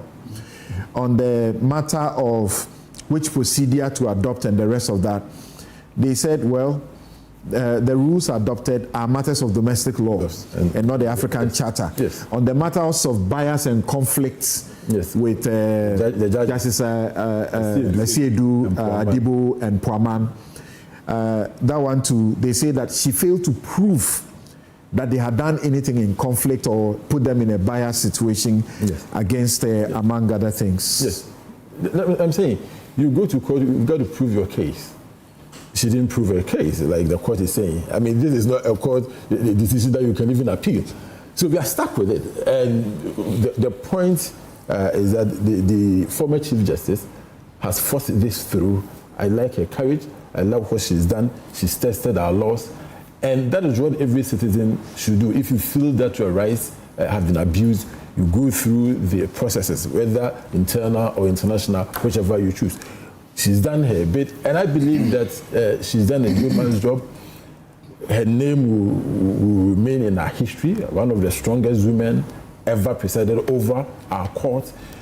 And what happened to her? My question is that does this decision by this NDC government, does this decision not take away? Does this decision not take away any, criticisms of the MPP that the decision, the processes were flawed, all of that, including the Bar Association? Remember, they raised issues about all of these things. Does it not take away all those points that were raised, that they were unfounded? No, but see, when somebody is set out to destroy you, as the NDC set out to destroy this woman, you will find every means to, as it were, justify it. Look, and I'm happy sometimes we have this kind of discussion, because when the tables turn and something of the sort happens, and I hope it doesn't. I've always maintained that I hope this never happens to any Chief Justice or any appointee. And the tables turn, we want to see how people will react. In my view, the woman has fought a good battle. I think that she's come to the end of the road. I hope that she goes out there to live a beautiful life. She's paid her dues as a Ghanaian citizen. She's done a yeoman's job. And at least for those of us who have followed this process, will come to understand that this government was unfair to her from day one. They set out to destroy her, and they did that. The woman had not done Dr. Arthur Kennedy, and they just destroy her, and that's what they did. Dr. Arthur Kennedy, what's your review of this situation? I know that you need to catch a flight to watch the Black Stars. Let's hear you. Hello, Doc. Oh, he's already left us.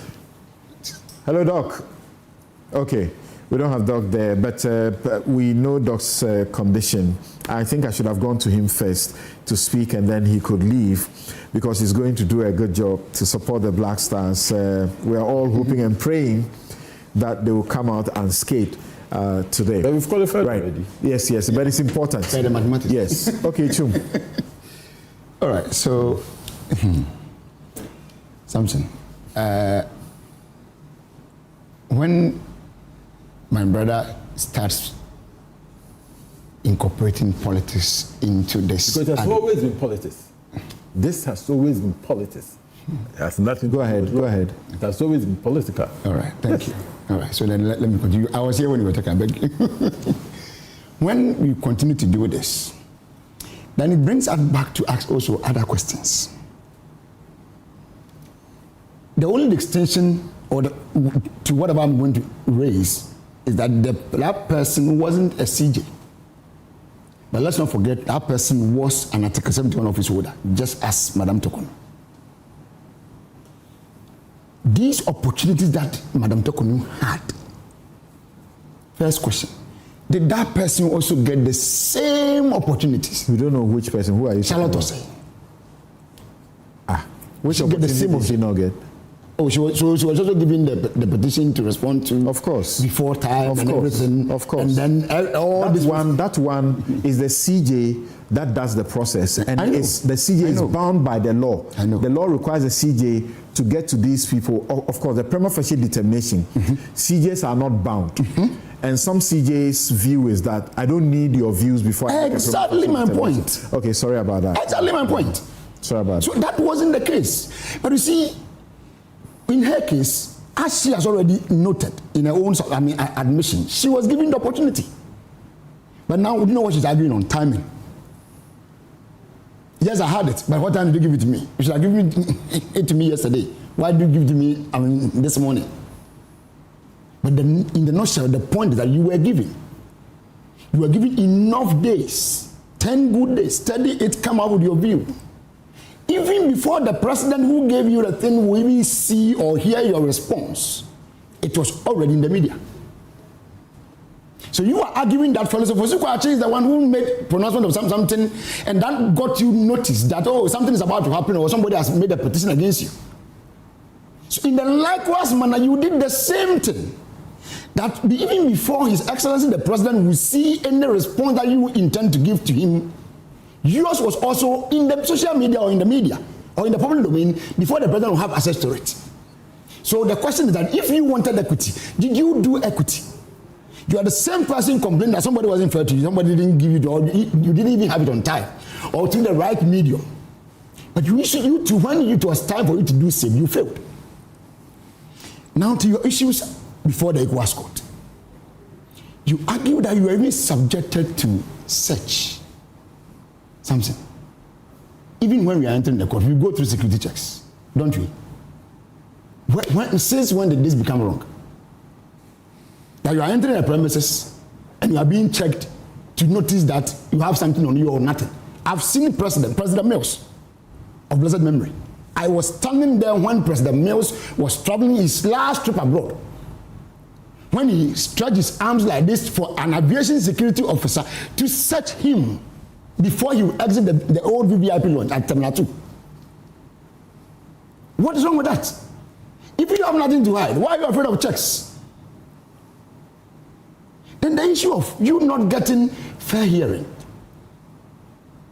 Anytime anybody raises this point, which is a legal point, the answer is it yes or no? If the answer means no, then means that we have attacked or we have defeated the rules of all the other party. Because there's no way a decision should be made against you without hearing you. It's wrong. So the question is, were you heard? The answer is yes, you were heard. At the committee level, your own colleagues, two of your colleagues, whom you were leading some few days before your exit, were those chairing or leading the team. Every other member or person who was on the committee were persons that the president nominated or appointed to be based on what this same Article 1466 and co mentions. So, which of them was there that was not fit and proper to be there? I wish that you make this point and then name. You are citing your colleagues to be that they were biased. These are statements that you can't just make them merely. You have to prove it. You are a lawyer, you are a judge. You know that I can't just come and stand before you or in your court and cite that, madam, you are being biased without proving or making giving out solid evidence to prove that point that indeed you have been biased on A, B, C, D.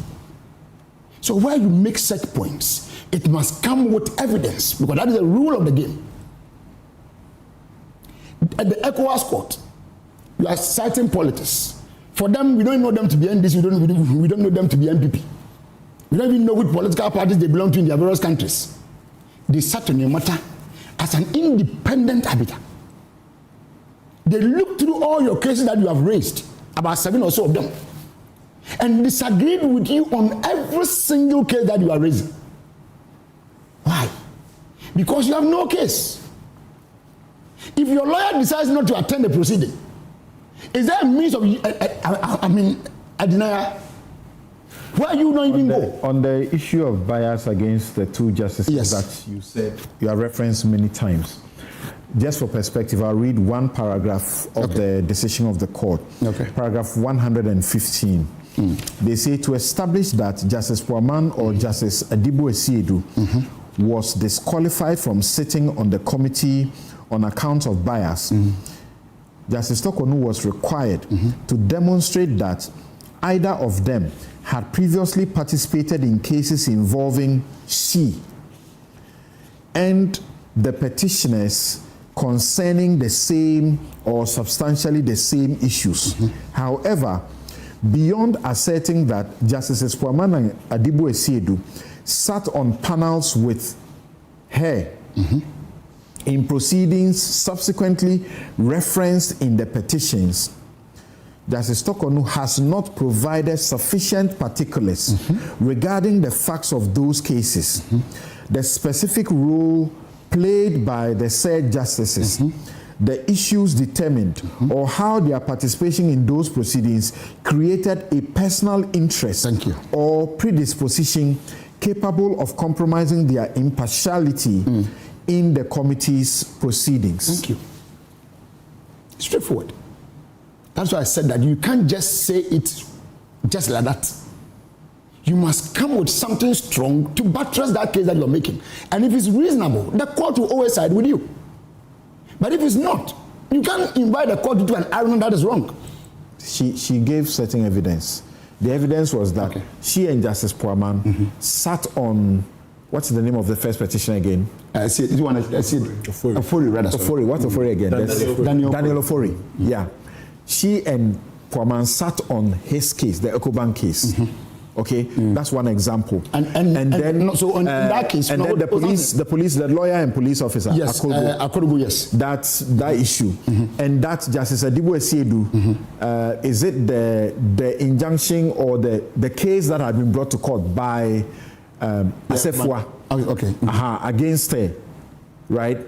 So they said that what is important was to show that those judges has sat on matters in which she was involved and the issues were about this issue or similar, but they don't find anything exactly.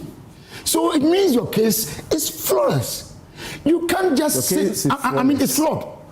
Sorry, it's flawed. You can't just make such a point without buttressing it with a solid or serious, evidence. They have not sat on any case that involves you and they did something that can make you see or side that because you didn't do this for me or you did this against me on this matter, which was my own matter. You are not fair to me. So if that same person comes to sit on a case that involves me again today, it's obvious that he will not be fair to me again because he has done one before. You understand? But that's not what we are seeing here. And like I said, those people who sat on the matter, they are judges like you. So whatever argument you would have raised in your court, if it had been me coming against Samson or coming against my brother sitting on my left, you would have raised same concerns to address the issue at the end of the day. Now the issue of it being political, that Honorable Justice Nkatia made a point that we are going to remove the Chief Justice among others, but the good thing here is that who petitioned the president? Is that person the NDC national chairman or national organizer or what? Which role does the person play in the NDC? That makes you think that because of John Nkatia prior to elections made a statement. It is because of that statement that... You're confirming that statement. No, he is saying it. I'm not confirming anything. He's saying, I'm just quoting. Why? But so I'm quoting. No, I never heard that statement. All the claims about... To be frank with you, he said you never heard that. I never heard to go. To be frank with you, never heard that. I never heard the president had made... He had purpose... To be frank with you, I never heard... I've never heard... That they meant that they were going to remove the CJ. John, I've never heard... One of the things relax. Was it published anywhere that Seydou Nketia said that the CJ is not fit for purpose? Maybe one of these I will send you. No, we are here. But you're having a laptop. Just that to us. Go on. Chup, go on. Sorry, you are done. You are done with your presentation. It's okay. It's not a point you have said. It's a point of... Thank you. Go on. But no, please. No, you are disrupting. He said you never heard it. Okay. He has said it here. So were you here? It's fine. Go ahead. How would he hear? Oh, bro. Go ahead. So the point is very clear. The man who submitted a petition to the president, if I'm right, I'm told he's a businessman who has been in the country for... I don't even know him. But for this case, I've never heard his name before. It was even recently I got to know it was even the one who used to own Old Time A-Life or something, if I'm right. Yes. So this is a man that is, if I'm right, he's a private businessman that had something wrong or felt something wrong based on what you did. Is it A-Life or Whitechapel? One of them. I'm told he's A-Life or Whitechapel, one of them. So he's not an NDC person or part of... Not A-Life. Okay, yeah. Thank you, sorry. Whitechapel. He's not a known NDC person or an NDC executive for you to even make the point that because an NDC executive had petitioned... NDC person, we here. Okay? had petitioned the president, that is how come the president acted. No. In any case, is the president not a Ghanaian?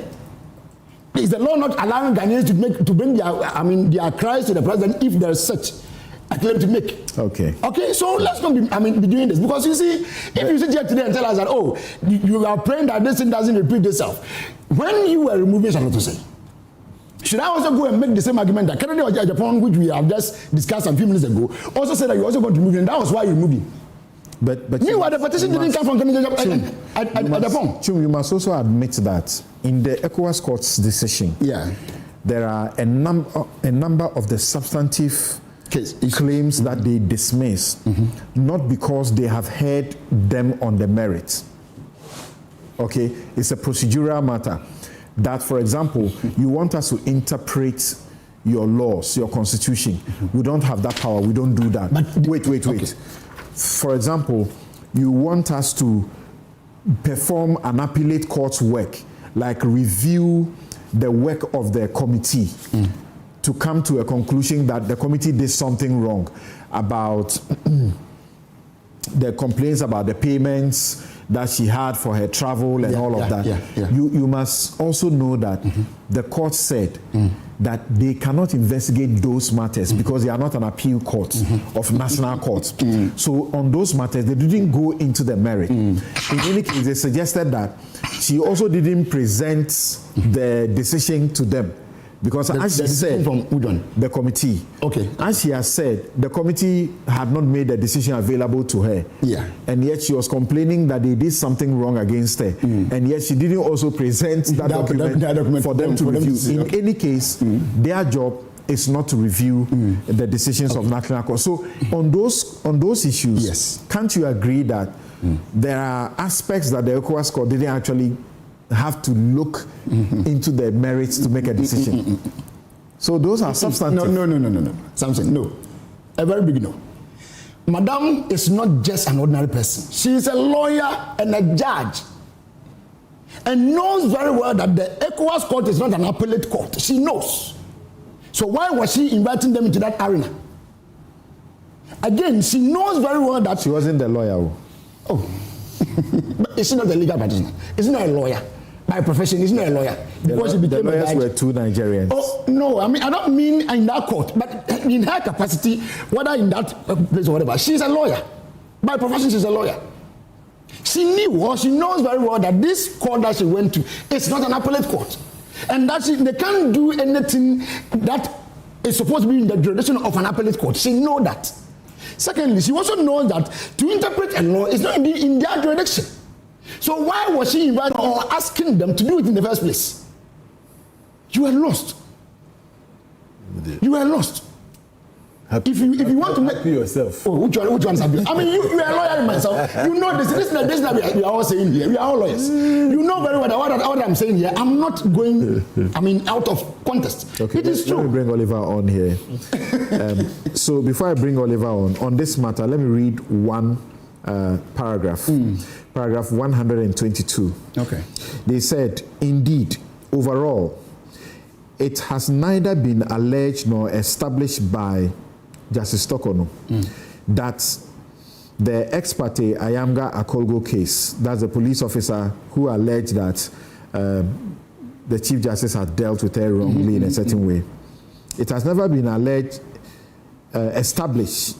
It has neither been alleged nor established by the applicant that the ex parte Ayamga Akolgo case or any other cases in which Justices Puamang and Adibu Asiedu participated concern the removal of the applicant from office for any alleged misconduct or incompetence. Accordingly, it would be far-fetched to suggest that the chairman of the committee, Justice Puamang, or Justice Adibu Asiedu lacked impartiality or was biased merely because either of them had previously participated as a judge in cases involving some of the petitioners with different issues and was subsequently appointed to consider petitions seeking the removal of the applicant as Chief Justice. The court therefore finds this ground to be without merit and accordingly dismisses it. Exactly. Oliver. Thank you, Samson. First, I must say that Femi Falana, who represented the Chief Justice, frequently visits the ECOWAS courts. Is well known. I have enormous respect for him in terms of what he has done in upholding the right to information, protecting journalists. So he's a person I hold great respect to. There are a number of things which I think I've come to understand in matters like this, that the law and the politics run perhaps in parallel channels, and that we can't, even as we're trying to set out the facts as accurately as we can, that people are going to do the politics. Now, I believed in all of these things, and to say that people are going to do the politics is not to say that I have a pejorative view of the politics, because I said from the beginning that I think that one of the master classes the Chief Justice then did was that press conference she gave, because in a way she removed the question from the arena of just pure law and politicized it in a way in which people are going to continue to have lingering doubts as to the fairness of a removal. That's a tactic that is available to everybody to be able to think through. And as lawyers, we are narrow sometimes in juridifying issues and forget that the broader society does not already view every issue through those lenses. That said, that should also have informed the strategy into going to the ECOWAS court and seeking what you're looking for. The strongest claim, I think, and even when you look at because I was on when the court was going on, and in terms of the court's analysis and how it was proceeding, I thought that if the issue was framed narrowly around the right to information, perhaps they could have done a bit more with it. But the court even essentially agreed with her, except that they had failed to request for a copy of the full decision and everything from the proceedings before going to court on this matter. And so even though the court recognized that she's entitled to every information around this, found that she had failed to request for it, and for which reason you can say that the claim is premature in some regard. No, but it is important failed to request the full decision. Yes, the full decision. That one came later in, is it November, September? Yes. So she had to amend the original claims or rates, so to speak. Absolutely. And then added these things on. Yes. All right. Absolutely. Okay, go on.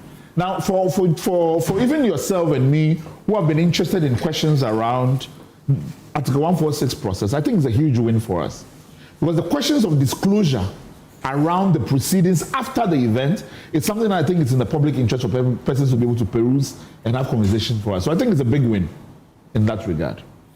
But there are also other issues which, frankly, and as you correctly pointed out, a lot of people, I've heard people say that because of the ECOWAS decision, there's no interest in following closely what the Supreme Court is going to say around some of the issues that have been established. And I think that's completely inaccurate.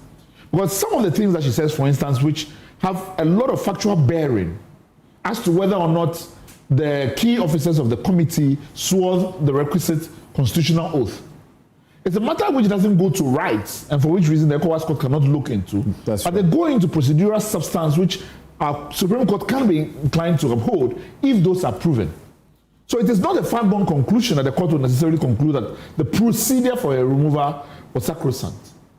And so there's a lot of procedural elements that she teases out that we are all waiting to see how the court proceeds with it. And also the ECOWAS court could not look into the question about, first of all, the ECOWAS court could not overturn the prima facie determination. Something that the domestic court can do and say there was not sufficient basis for you to make that prima facie determination in the first place. It cannot go to the ECOWAS court. And I remember also this question about the participation of her lawyers in the proceeding, because I was in the procedural hearing stage. And when the lawyer said that he was not technically representing, could not bind the Chief Justice in connection with that, my first worry then to the committee which I pointed out was, I am worried as to whether his continuous presence then pierces the confidentiality, the in-camera nature of the proceedings. Because then we have then before the committee somebody who was not representing the respondent and had no basis of being in the proceedings itself. This was not, issues that were canvassed in ECOWAS and could not have been canvassed then. But this is a matter which the domestic court can look and says, in-camera proceedings means in-camera. And I think if you breach the in-camera rules by allowing a person who is not connected to the proceedings to be present, doesn't invalidate the entire process, or they're going to say substantially it doesn't, and those questions.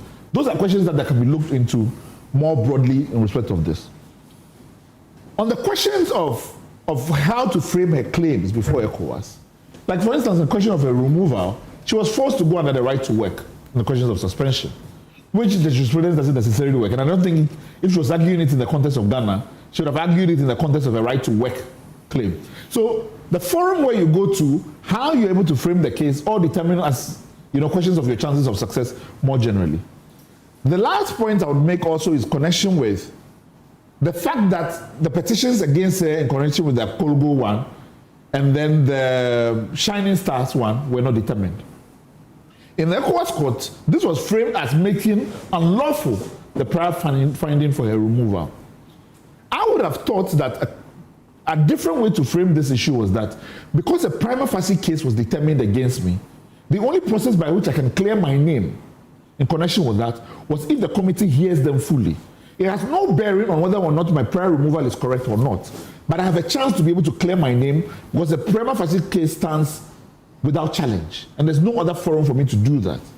So if perhaps that had been framed differently, maybe they would have then said that maybe they should have looked into it to give her the opportunity to clear her name in connection with those. Because even though the person has been found culpable for one, as long as that accusation stands at a level of a prima facie finding, then what is the mechanism for which we're to be able to clear her name in connection with those specific ones as well? So maybe this is a question of strategy, but like I said, it's also a political choice whether or not to go to ECOWAS. And if she had gone only on the right to information on only that ground, and ECOWAS had found for her, for instance, we would have been having a general conversation which would outstrip the size of the real ECOWAS decision and say that this is proof that, things were done procedurally wrong against us. And I think in this case, the game was played and again, they didn't really, help her in the final analysis. Do you know why I paused? To be frank with you, there are things that Oliver does that surprises me. You know that he was involved in this case here in Ghana for some of the petitioners or one of the petitioners against the former Chief Justice. And you are listening to him and he's professional and actually giving the former Chief Justice the benefit of the doubt and projecting that some of the issues she raised at the ECOWAS court, they may properly, if found, could be found in her favor here in Ghana. Of course, instead of that place. And that even over there, from the way she sees the way they frame the case, some of them, if they had phrased it differently, she may have gotten them. All right, so the question I was going to ask you, you literally have taken away from me.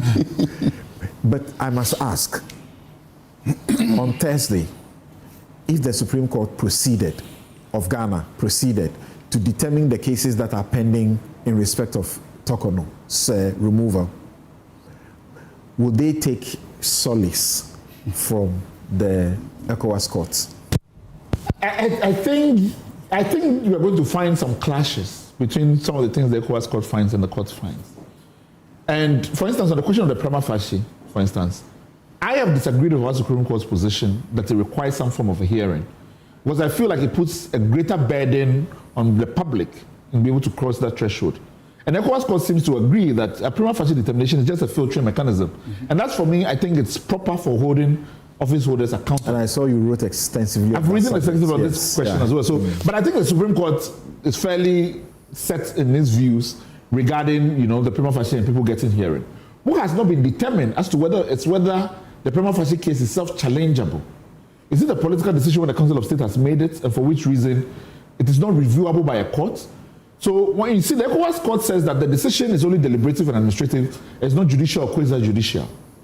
So when the court is looking at that, it's only a filtering mechanism. It's a filtering mechanism. Whether or not you can challenge the prima facie determination is a question which has remained unanswered. Right. It's an administrative decision. Right. Administrative decisions are subject to the review of the court. So the question then becomes: they say that the place where her rights are in jeopardy is the committee hearing and not the prima facie determination. But I made this point because of the fact that we are talking about administrative decisions. Administrative decisions are not sacrosanct. They are subject to judicial review. But you see, the scope of review of administrative decisions is narrower than if you are challenging them on the merits. So you can't challenge it on the merit, but you can only review as to whether or not the Wednesday rules apply, whether there's legality and reasonable. So the scope is different, whether or not you're seeking a judicial review review of that. Yes. And so we say, for instance, that somebody who should not have been a member of the Council of State was there when the decision was made. Those makes it narrower. But as to whether or not the substantive findings should be analyzed as if it was a judicial review, this takes a different approach in terms of that. So that's kind of... In fact, if you read some judges and some jurisprudence, they will say that prima facie, actually the determiner doesn't need to put a word on paper. They could simply say, I have looked at the document on the face of it. I say that there's prima facie, period. But the CJ was looking for a reasoned decision, like pages of work. And, when I led the matter against Loretta Lamte, CJ Wood gave a reasoned decision, a number of pages, and indicated why the petition by my client, why do I forget his name? I cannot forget his name. Richard Nyama should be investigated, and any other petition was thrown out. She was saying there should be something like that. But some people, some aspects are of the view that for prima facie, you don't need that. No, but you see, what you're talking about, there's a document to refer. You can read, understand the basis for which the judge arrived at the particular decision. And that is for removal of Loretta Lamte of NCC, right? Now, if you escalate the thing to Chief Justice, the removal is so important and for us, in this country, first time. So it is important that the persons involved in this show us the basis, the reasoning behind the decision. I mean, they may not be clear-cut. The place who should be doing that is the committee. Exactly. Where she had the opportunity to cross-examine all the witnesses, and again she raised the issue that the petitioners themselves did not testify and they called witnesses. They also said that one too. Of course. Yes, but you see, on that I can understand her point, and you should sometimes just stand back and see where she's coming from. These are the people who are making the allegations against me. Okay? Why can't they be in the box for me to cross-examine them? Yeah, we understand that you can file a case and somebody will come and give evidence on your behalf. Why didn't you come yourself? You understand? These are real questions that we can ask. Okay, so on that note, I wanted to read a few messages, then we take a break. But I think I should take the break and return. On return, we are still staying in the court. So it means that this week is going to be interesting. You've seen the application the CJ has filed, former CJ has filed, asking that certain things she was not. Yes, they should wait. It's been withdrawn? I saw the Deputy Attorney General put up a statement. Okay. It was withdrawn on Friday. On Friday? Yeah. So we should wait for the judgment on Thursday, as the court has announced. All right. So on Thursday, we'll hear the Ghanaian Supreme Court to whether it will go the way of the African ECOWAS court or they will hold differently. Oliver believes that there are things that they can hold differently in her favor if they are approved. We'll be right back.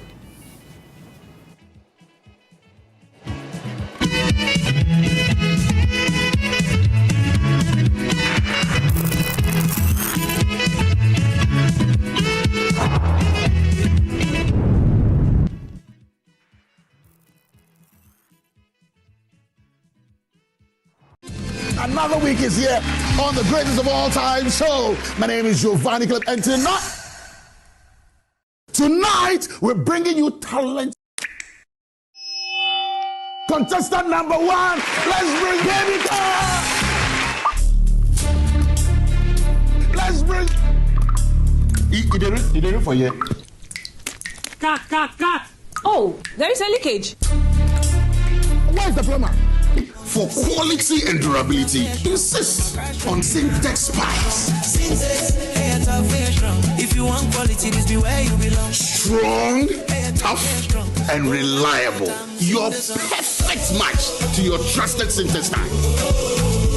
Syntex pipe, it dey carry water, no wahala. Syntex pipe, it dey make water dey flow. Syntex, and you're strong, and you're tough. Having gone to Translight Solar, really, it's been one wonderful experience. Since the system was installed in my house, my daytime could be somewhere around 20 cedis. And so I've seen a marked reduction in my bills. And Because of that, I am not paying as much as I used to do when I was relying solely on the national grid. My house has now become the city on the hill. With this current doomsaw, anytime my area is off, my house is well lit. Everything is on point. And I can get as much as 13 to 14 hours with my ACs and everything working perfectly well. So I can say, as for Translight, they are the truth, the way, and the light. You have to speak to Translight today. In fact, speak to them now, right now. Translite solar. Translite solar. Number 1 from here, 2 and 3 from here, 5 and 6 from here. For now. Yay.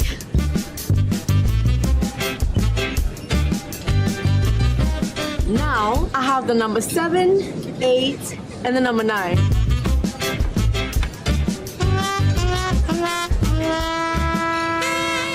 You need number 10.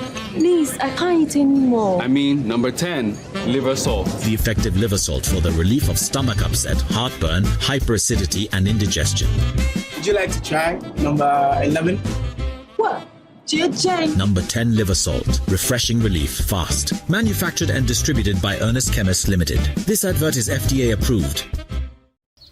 Welcome to a place where everyday living is reimagined, where space, movement, and community come together effortlessly.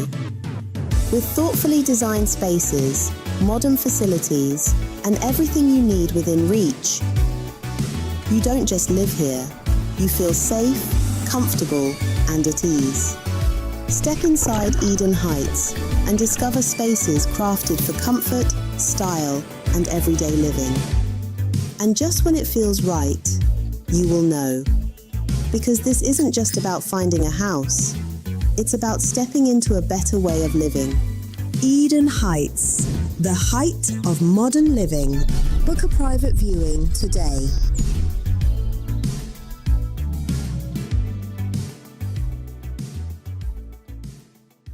Hi, now let me share my wildlife experience with you at Safari Valley Eco Park.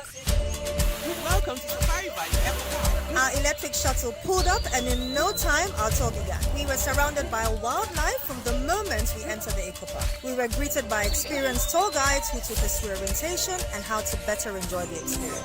Watch these animals roam freely in their natural habitat undisturbed by our presence. We saw zebras, sable antelope, brown crane, mara, silky chicken, nyalas, Shetland ponies, and so many animals I just couldn't keep up. Our tour guides taught us so much about the wildlife, their behavior, and how to interact with them. I even fed them. We also went fishing on a man-made canal. Then we took a break to have lunch in this serene environment. All this amazing experience for this price for adults, this price for teenagers. It's a bargain. As the sun began to set, it was time to go back home, but not before dinner by the campfire. It has been a thrill of a lifetime, and I can't wait till my next visit. Safari Valley Eco Park, bringing you closer to nature.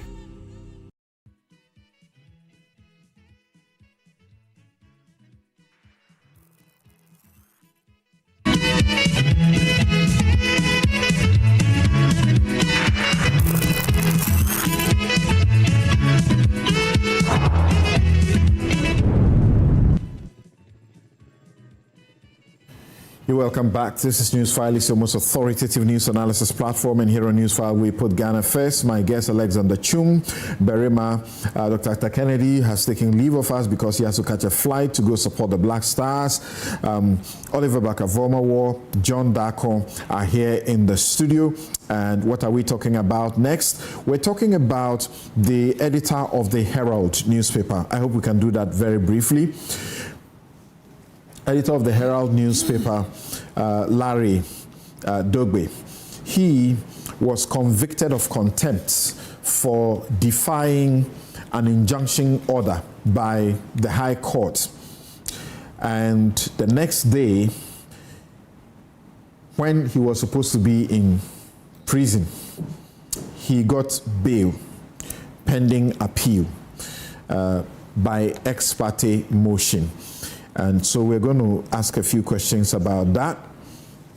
Emmanuel J. Bequin says that in all of this, my concern as an ordinary citizen is that if the once all-powerful head of judiciary is now somewhat crying foul of the same system she superintended over, then where is my hope for true justice in the system as a mere ordinary person? That's a good question, though. You, the ordinary person, where's your hope? Okay, so why is Chum shouting? He should make this point by moderating his voice, and we shall hear him. He shouldn't be shouting. His shouting is oppressive. Listening to him. That's from Ken.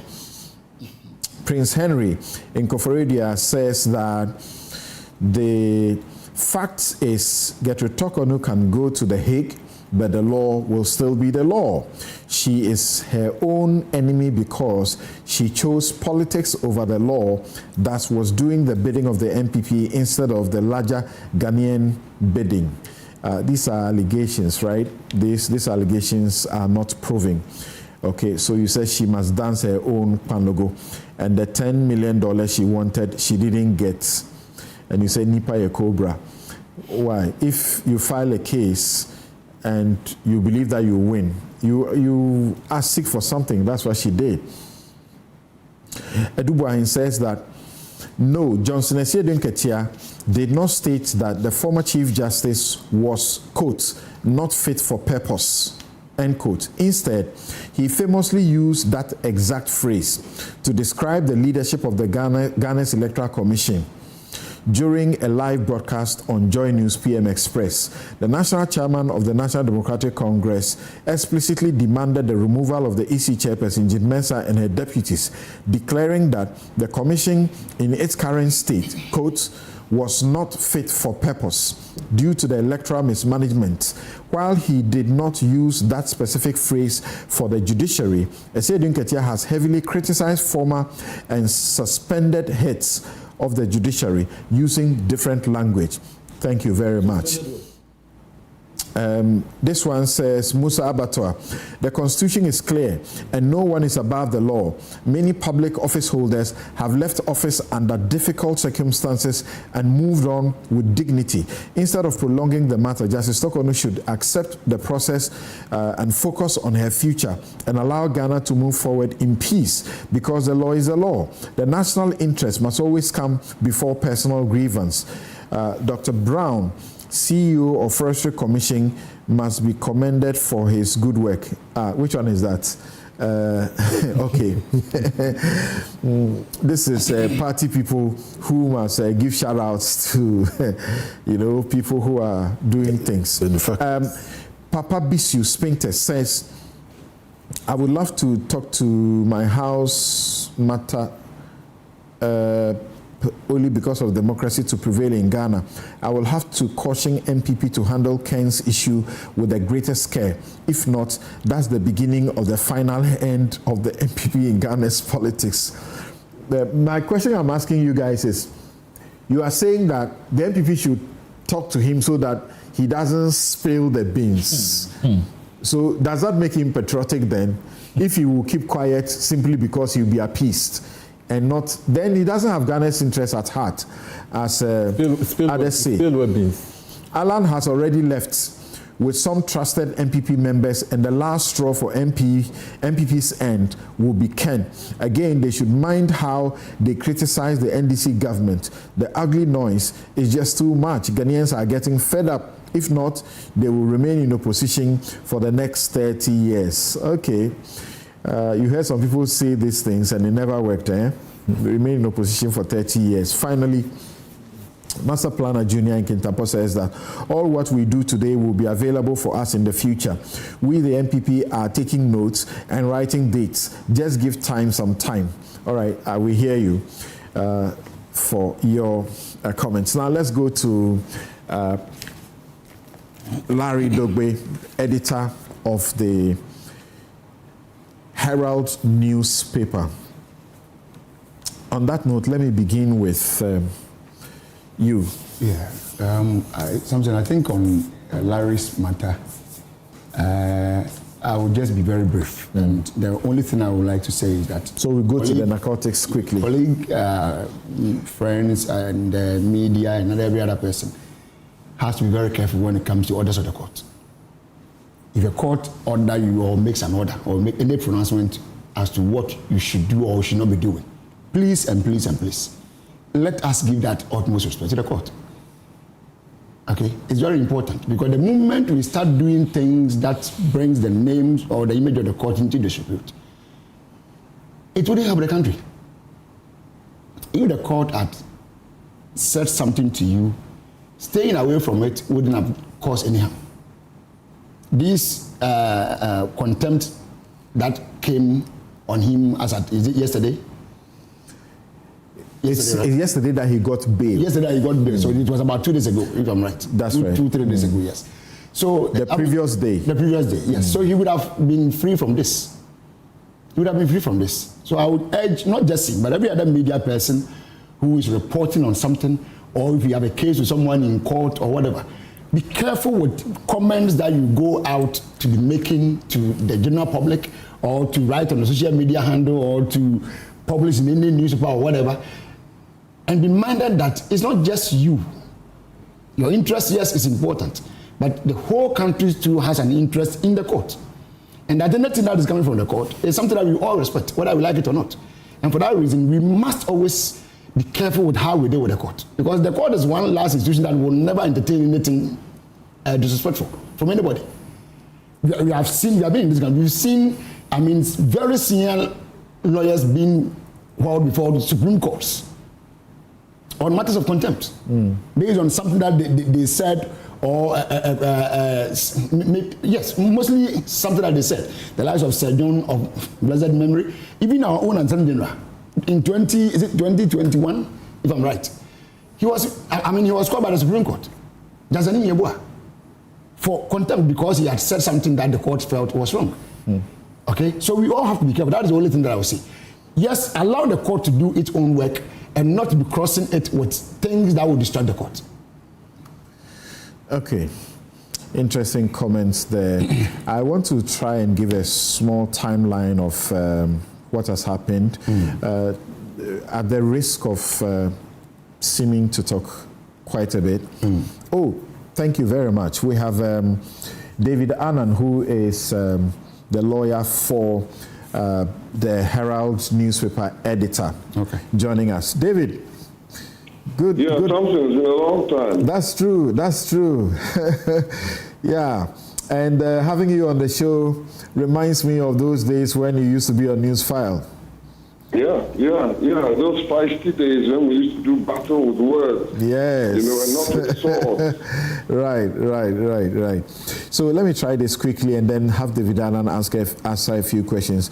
On November 22, 2024, Kevin Orchry filed a defamation case, a lawsuit, together with his company, Springfield. They filed a lawsuit against Larry Alans Dogbe, together with 2 others. That is her newspaper and another gentleman, for allegedly making defamatory statements in the newspaper on their website. That was in November 22, 2024. Then, yes.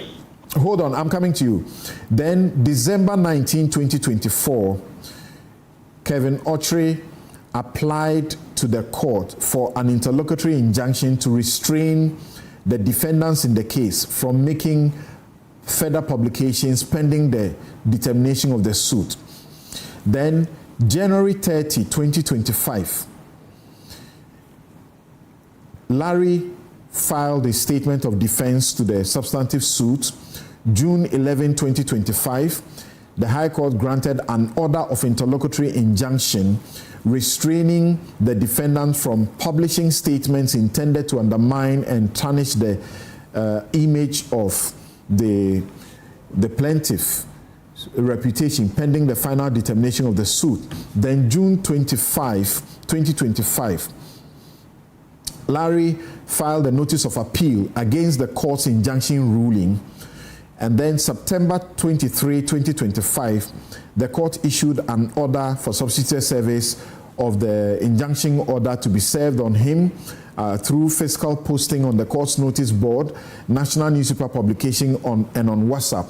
November 12, 2025, despite the subsistence of the injunction, Larry and his paper are alleged to have gone ahead to make publications that, prominently featured the plaintiff and alleging some $94 million fraud case. November 17, 2025, is it? Then he made another publication. February 6, 2026, another publication was made. And then February 10, 2026, they filed the application for committal for contempt of the court because of these publications. I'll leave the rest of them. And then eventually, on June 25, His Lordship Isaac Addo delivered his judgment, finding Larry guilty of criminal contempt beyond reasonable doubt and sentencing him to 7 days in prison. Is my narration correct? I've got to correct quite a few things, something that you got wrong. Okay, please go ahead. Yeah, when it came to the notice of appeal, I filed it, not Larry. When I say Larry, I mean he is the party. You are just the lawyer. Yeah, but there are three parties, three defendants. Right. And so this matter came up, and we said we have not been served with anything because they keep going by substituted service. And I'm surprised Samson didn't mention that fact. I mentioned that. Substituted service? Yes, please. In three different means. Posting on the court notice board, in a publication and newspaper, and also through his WhatsApp number. Now, let's take the posting on the notice board first of all. When you do that, you're a lawyer. You know that proof service, you've got to file an affidavit of posting. That wasn't done. They didn't exhibit any affidavit of posting to show that they had posted anything on the court notice board. Posting things on the court notice board is a roundabout way of trying to serve, because, as you know, service should be what? Personal. You've got to serve the guy personally, put it in his hand. And then when you do that, the guy cannot come and say that I've not been served. Now, so that deals with the court notice board. Now, we come to their WhatsApp.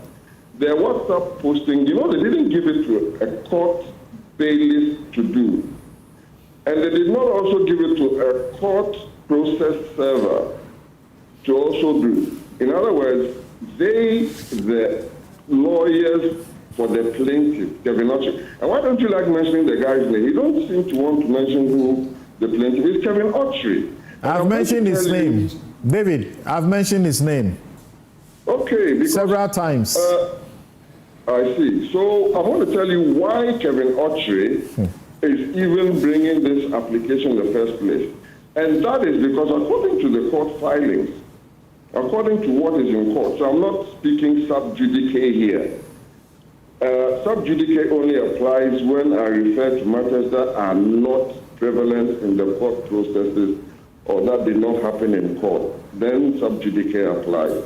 Otherwise, as even a party, one is entitled to speak about one's case in court, provided that it's an accurate reflection of what happened in court. Now let's go on. So Kevin Autry goes and takes a loan of $50 million from an Italian company called Torkonoo SA. And he's given a time period within which to pay. He has signed all the necessary documents to that effect, including an agreement, what they call a facility agreement. His signature is there. In court, I asked him, and he admitted that was his signature. So the next question was, how much had he paid back? Because the information that we have is that he hasn't paid a substantial sum, if at all. He hasn't paid a substantial sum back. And so the Torkonoo SA guys want their money. It's a simple request. I gave you money for a loan, pay me back. And now, from the way Kevin Autry started handling them, they decided to file a petition to EOCO. It's a serious matter. They decided to file a petition to Yoko, file one to the CID, and file one to the Attorney General. Now, while all these were pending, Larry just stated the fact that this is what Petraco are saying. They have now elevated the issue from being a purely commercial transaction to one being for fraud. Now you ask, why is it that 50 million has become 94 or over $90 million? Now, the interest on the 50, as of the time that we are speaking, has accrued to beyond $63 million. Now, there's a second transaction. Now, apart from them taking the loan from Petraco, the second transaction, which was a company gave them fuel products. And they sold this, that is Kevin Autry and his Springfield partner, they sold these fuel products to Bosch. So there's a separate issue concerning Bosch with Kevin Autry and his group. Now, they went and told, according to Petraco, they went and told Petraco that Bosch had not paid them. How much was that? $29 million. What apart from the 50? And the 63, the 50 which has become 63. So there's now a 29 million. Now the company that gave the fuel products to Springfield, the second plaintiff, and Kevin Autry admitted in court that he is the owner, he's the shareholder. So they are interchangeable. When I say Kevin, I'm also talking about Springfield. Now, after the company giving the products to Springfield and Springfield selling it to Bosch, the company, realizing that Springfield was not paying them back, sold the rights to that 29 million deal, fuel product deal, to Petraco. So now Petraco had two transactions with the second plaintiff and Kevin Autry. Now, when you add the 29 to the 63, it comes to about 90 million, about 90 plus. Herald said it was 94, but let's assume it's plus 90. That's the amount outstanding. Pay the money back, you will pay. Then when people go and write about it, because look, this thing is affecting Ghana's reputation. And so when a journalist who is protected by the tenets of Article 162, Clause 4, that they should not be harassed or penalized for the content of their newspapers and things, is rather the one who has been brought to court on the basis of an injunction. Now look, this injunction, we looked at it and said, I fought that issue. And we looked at it and we said that it shouldn't be granted because it was injunct speech. I've never heard of a situation where free speech, which is guaranteed, can be injuncted. Now, let's go into a bit of law here. David, Samson, David, is an equitable one. David, remedy. David. In other words, hello, David. It emanates from the doctrines of equity. Hello, David. Yes. Okay. For the purposes of time and my other panelists in the studio, I want us to do it this way. You fought the injunction unsuccessfully, and the injunction order was made. When the injunction order was made, you were unhappy about it, so you went to appeal it, correct? I went to appeal it. Thank you. Just a moment. I'll ask a question. Notice of appeal. Just a moment. I'll ask a question. Then you filed an appeal against it. The contempt is that, as the court found in the judgment of the contempt ruling, or in the contempt ruling, the judge said that he had disobeyed the order of the court not to make further publications pending the determination of the suit, and he had done so. Don't phrase it that way. You're getting it wrong. No, I'm not getting. Hold on. Intended to further malign. No, wait, David, wait. David, if you listen to me briefly, it can work because I'm simply reading out to you the judgment. I'm not saying my own thing. Are you telling me that's what the judge wrote there? Because I have the judgment right in front of me. Okay, so the point. I procured that judgment that you're reading. By the way, I got it yesterday. Okay. So I got a judgment the previous night, not yesterday. So my point is that by the judgment, he was found guilty of contempt because he was not supposed to make further publications that will tarnish the reputation. Oh, can I finish? That will tarnish the reputation of the first plaintiff pending the determination of the suit. And the court came to the conclusion that despite the injunction order, 3 other publications had been made which tarnishes the reputation. And that is why he was... Everything you are saying, you say you don't have time. Everything you are saying is the plaintiff's argument. Don't repeat it to me. I'm not reading plaintiff's argument. I'm reading the judgment of the court. Those were the plaintiff's arguments which have been transposed into the judgment. So that is one of the bases upon which we are contesting that judgment. If it is the plaintiff's point that the judge has now put in his judgment, they represent the judgment. So they are the judgment, are they not? You are a lawyer, Samson. Are you telling me that a judgment can reflect one side? Is that what you're telling me? Okay, David, let me do this last thing from the judgment and ask you the question then. In the 26-page judgment, this is how the judge concluded. He said, quote, "To vindicate the authority of this court and to serve as a deterrent to others who may believe they are above the law, this court cannot gloss over this willful disobedience. Accordingly, the respondent," then he writes Larry Alans Dogbe in caps, "is hereby sentenced to 7 days imprisonment in prison custody.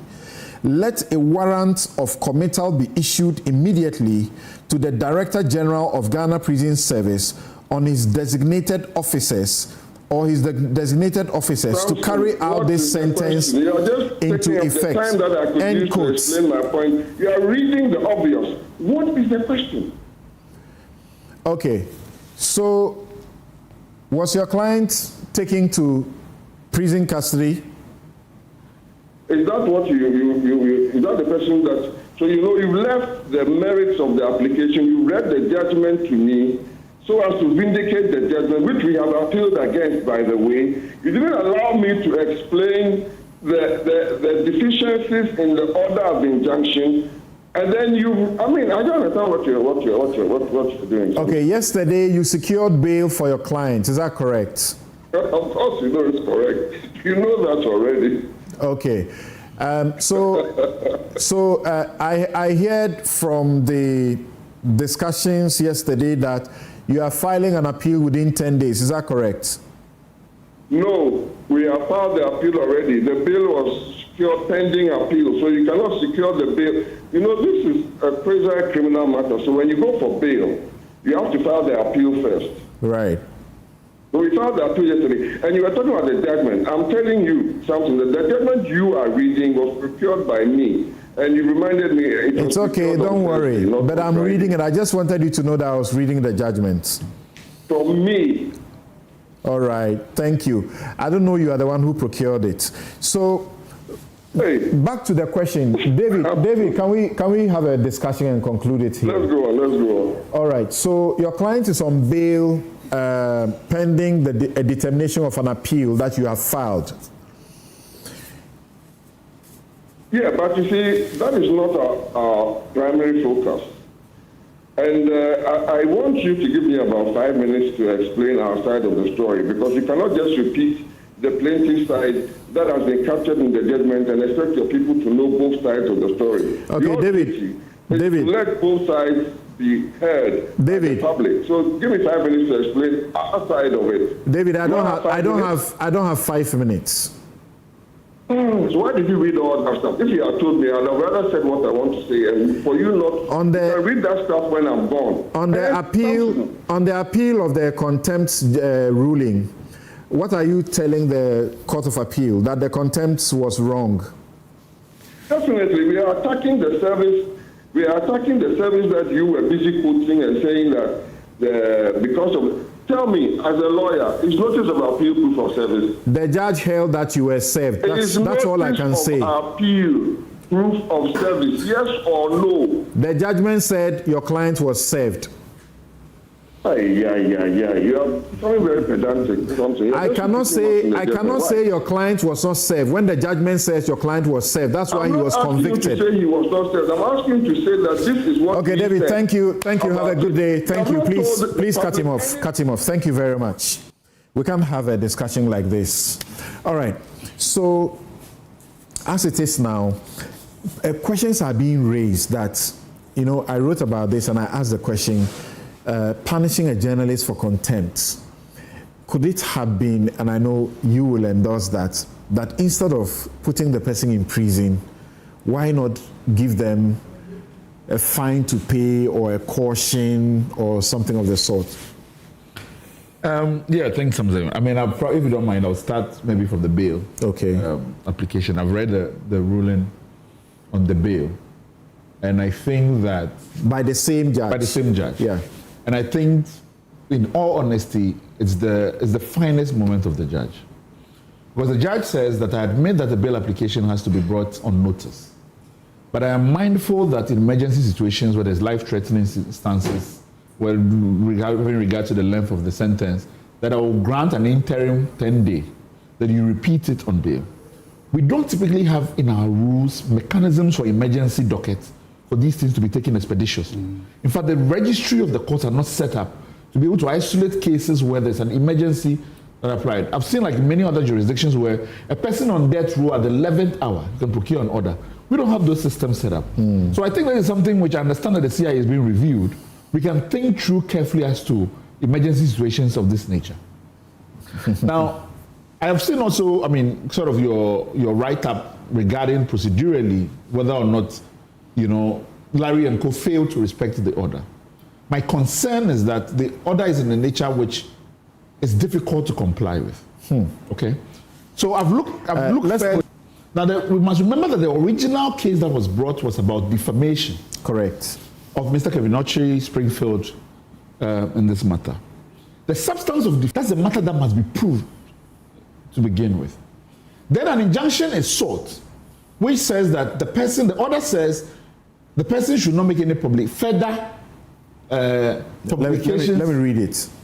It is hereby ordered that the defendants are hereby restrained from further publication of statements intended to undermine and tarnish the plaintiff's reputation within the society, the petroleum industry, and as a businessman until the final determination of the suit.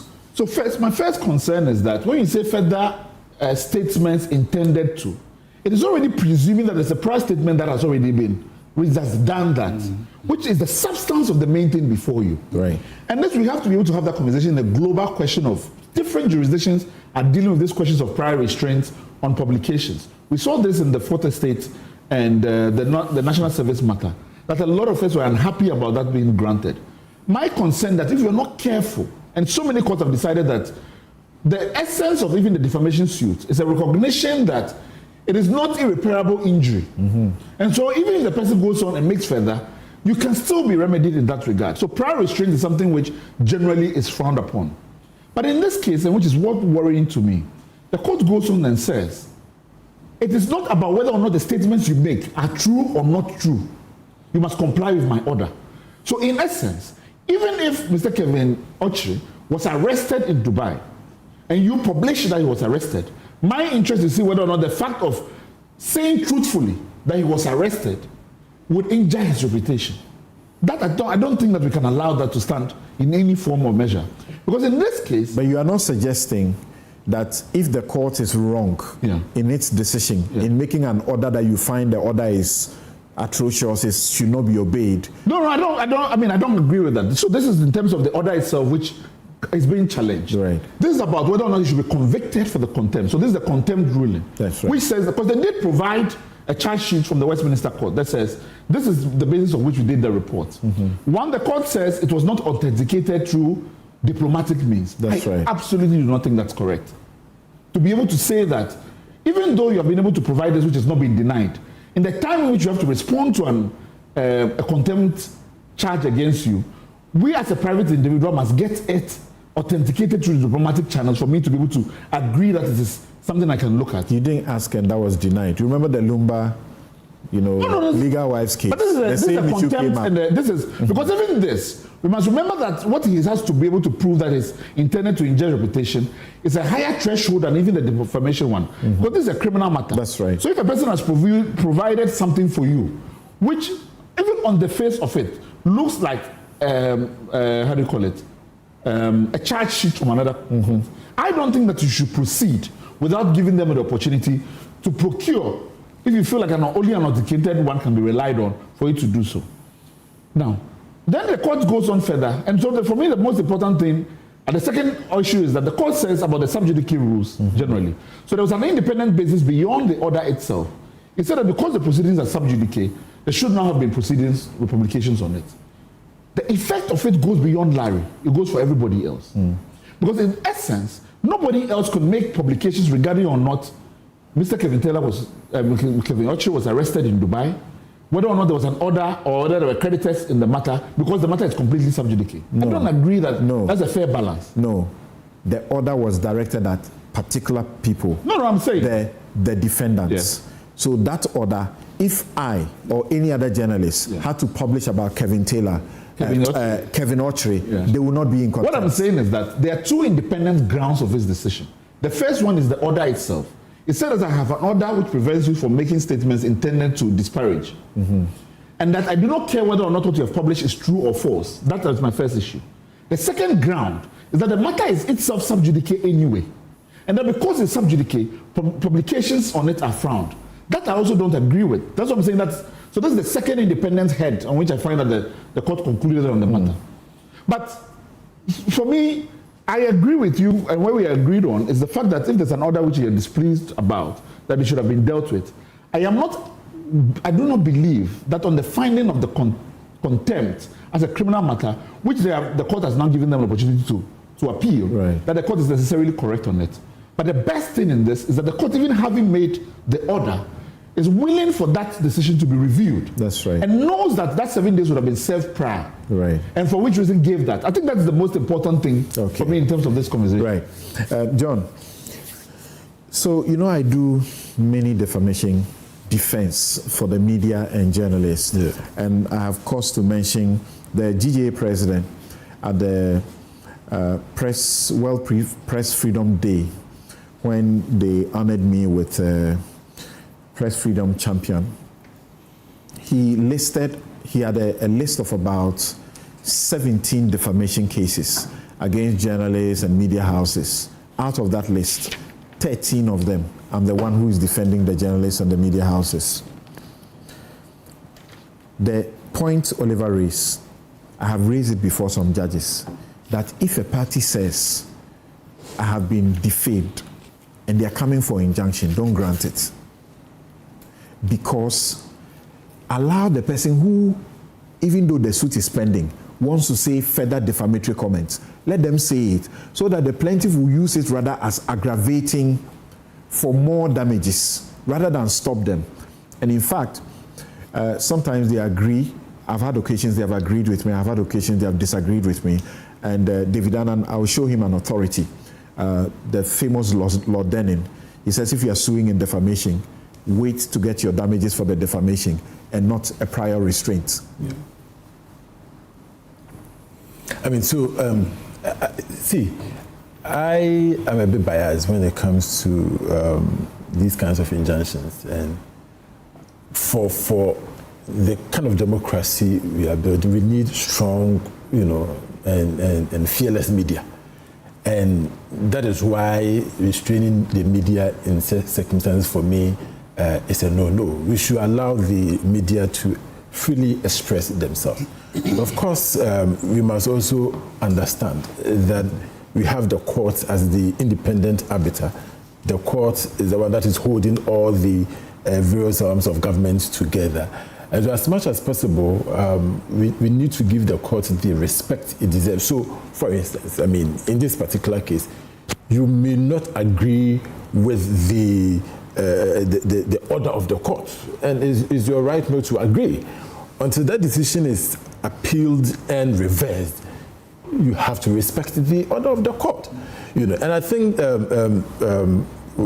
my brother here made a valid point that look, there are situations where the court can take its time. It's not every time that you need to send people to jail. You can give them some other forms of punishment, including fine. We need to liberate the media, and that is what makes our democracy work. We need to liberate the media, but I believe they also know that comes with some form of responsibility that you do the right thing. In this particular instance, I didn't follow it much, but I read the materials you sent to me last night. And I feel for Larry, because you see, one of the things I asked myself in defamation cases, if you know truth is a defense. And so if in the particular instance he referred to, if you have... But in contempt, truth is not a defense. Yeah. In contempt, yes. Of course, that's why you have to obey the order of the court, whether you like it or not. Yes. So I've heard them arguing the truth of the publication in the contempt case. Yes, but so contempt, truth is not a defense. So as for contempt, I mean, you have this obey the order of the court. Right. But I'm just saying that they're looking at it from the fact that they were telling the truth. And that they published, as a matter of fact, that Kevin had been charged, in the UK court. That's one publication. There are 3 publications they used in the contempt. That will work in the defamation case. The actual case, yes. You understand? It will work in that case. What I published was the truth. In that case, you may not get your damages you are requesting. But in this particular instance, the court gives an order, the order ought to be respected. If you don't respect the order of the court, then you should face the consequence. But one of the things my brother said, which I also believe he says something which turns on service. He says that's David. David, that the substituted service notice on sending by WhatsApp was not done by a judicial officer, a process server, and that's a point of appeal. I won't, say anything, but the rules are to the contrary. To be honest, I don't think it's the strongest leg of I don't think it's clear in the rules. The lawyers can say substantive, rather than the technicalities. But the substantive has more implications broadly about how we do this work. For instance, what's his name? Bryce Simmons, the case that has been brought against him by Ibrahim Mahama. And it turned only on whether he said that creditors are up in arms. This is what is being investigated on.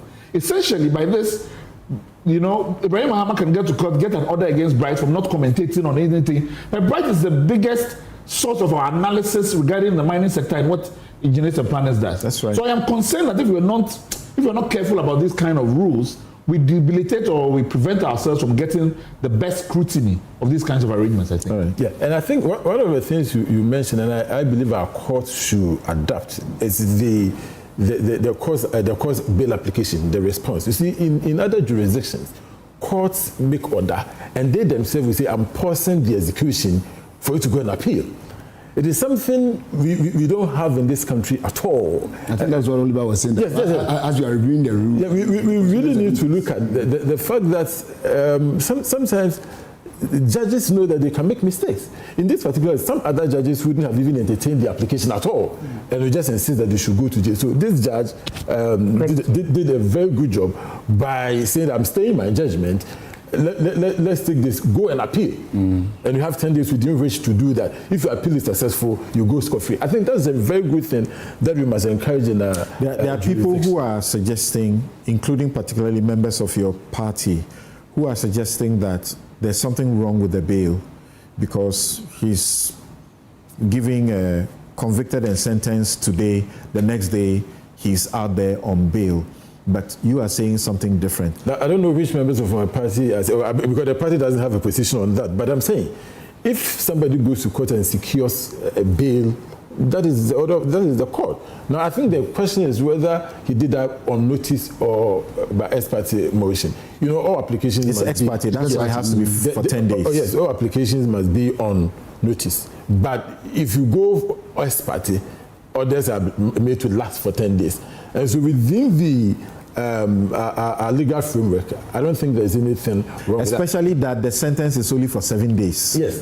So if he goes inside, he'd have served it. Yes, you know. So I think for me, I think it's important. And the fact that it is the same judge who convicted him, sentenced him, the same judge who has now granted the bail. Brilliant. I think that's a very good position that the judge took. I may take the same position if I were the judge. Okay.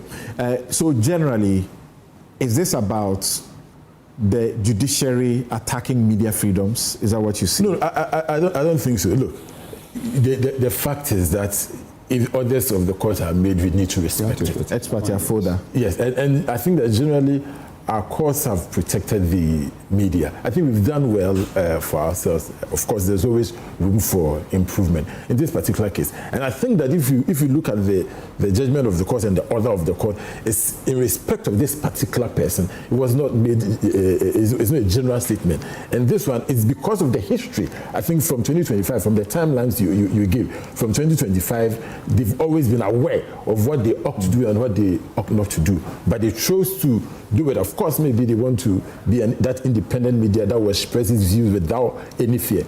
It's okay, but sometimes we may have to suffer the consequence. I really hope that... It started 2024. 2024. I really hope that this gentleman will not end up in jail and they will all learn from it. Our media is so critical for democracy that we ought to do everything to protect. Okay, thank you. This is a quick one. Yeah. But Sue, I think you mentioned slapping in your post. Yeah. That I think, yes, I agree that this is not, we can't characterize this as an attack on the media by the judiciary. I think that the judiciary need to be more aware of the ways in which private capital and persons or elites in society are using the court system through defamation suits to be able to suppress speech and scrutiny. That we have to be able to figure out a jurisprudence that deals with this challenge. Many jurisdictions have now, extensive rules. They have anti-slap, legislation. Absolutely. So that's something that we haven't yet figured out how to do. And interestingly, I googled before we came in, Kevin Ochery, Dubai. And if you go to the bottom of the page, there are so many copyright claims that have been used to take down so many stories about it. This is one of the tools that are being used now, that they file repetitive copyright claims against stories that are unpleasant, that people specialize in this as well. So that's something our jurisdiction needs to think through. Right. So we have been for a long time talking about something, but often we just mention it in passing and we stop. A defamation act, a contempt of court act. These are necessary. Absolutely. So would you also say that this is not the judiciary attacking, as you heard David Annan, as far as he's concerned, this is attacking the media, free press? No, I disagree. You see, as my colleagues have already said, the court has always been open to the media. Anytime cases, and as you rightly indicated, you've led several cases on behalf of most of your colleagues, and I'm sure that in most of this, you will attest to the fact that the court has been very favorable with you. So I wouldn't, agree to the fact that the court is trying to, should I say, prevent people or maybe the media from talking or doing their things. No, we know the media always come out with their stories. But you see, the most important thing is that how true your story is. Because there's always this issue of defamation. Once you say something that is not what I did or what I said, I'll also come and try to claim myself. But how true is not about contempt? Oh, no. It's not about that. The contempt matter is different. That is about you not respecting something that the court has said. All right. Yes.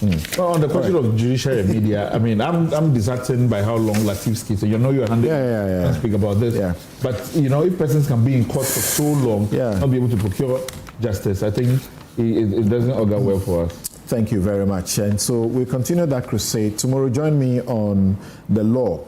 At 2 p.m., I'll be hosting the GJA's General Secretary and also Tanko Musa Zakaria, who is a lecturer at the Teaches Media at the Media University, to talk about the important matters of how defamation suits, nuisance defamation suits, are used to stop public participation in important matters. So that's what we call SLAP. SLAP is strategic litigation against public participation. I have money. I see you are doing a story against me. I know what I'm going to sue you about will not wash, but I'll take up a suit because a suit is pending, so you can't talk anymore. Then I file defamation suit. I file injunction to injunct you from continuing to talk. The suit can take 6 years. So for the 6 years, you don't talk. You know, other countries, they have what you call anti-slap legislation. So the judges can help to stop some of these things from happening. And the contempt too. You know, the courts punish contempt unto themselves, and there are no rules about how it should be punished. So we may have to look at that. The show is brought to you by Bank of Africa, as strong as a group and close as a partner, MTN everywhere you go. At Chelsea University, educating ethical and entrepreneurial leaders for Africa. Robert & Sons Optical Services, your comprehensive eye care service provider for 33 plus years. My Way Insurance, dial *165# on MTN to join My Way today. Syntax Tax. It's strong, it's tough. Safari Valley Eco Park, bringing you closer to nature. We'll be right back to check how this, illegal drag went through our system to abroad. And now they say, Chung and his men, they say that they have arrested the kingpin. And they are looking for some more people. People are asking questions. Arrested kingpin, you haven't said anything. Tell us who it is so that we will be careful around the person. We'll be right back.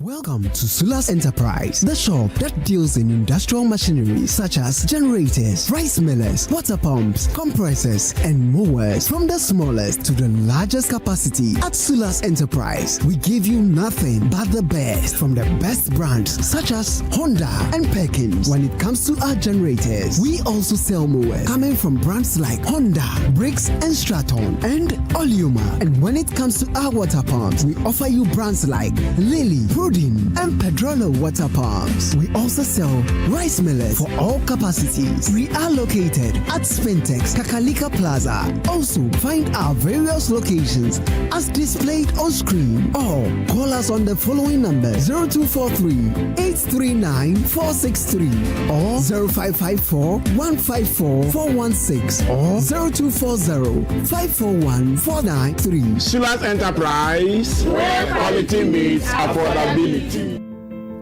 Discover Willow Lane in Sakumono, one of Ghana's most prime community. These expertly designed 4-bedroom homes feature a private elevator, 4 ensuite bedrooms, private balconies, walk-in closets, and a gourmet kitchen and a maid's quarters. Perfect for families, executives, investors, and retirees. Our community offers a swimming pool, playground, and 3-tier security for your peace of mind. Experience the ultimate in comfort, convenience, and community here at Willow Lane, Sakumon. Visit waylead.org or call 0240-111119 or 0308-040500 to book your tour today. Waylead, your trusted home builder.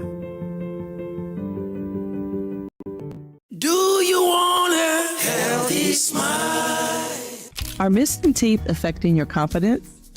Dental implants could be the solution.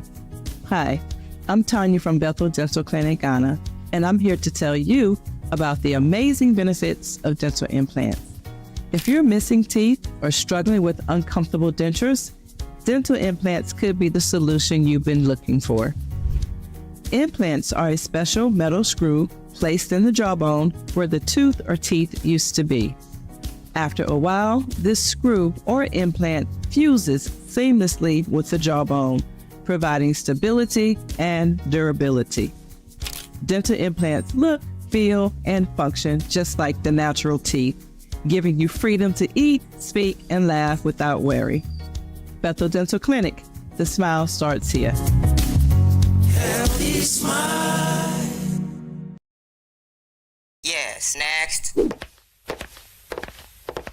Hey, Nadia Benson, Asamo. Me didn't tum. Mr. Femi Kalika, just call me cockroach. Now, Mr. Femi once now. Hey, attention you. Improve car. Yeah. Captain was key to double the action.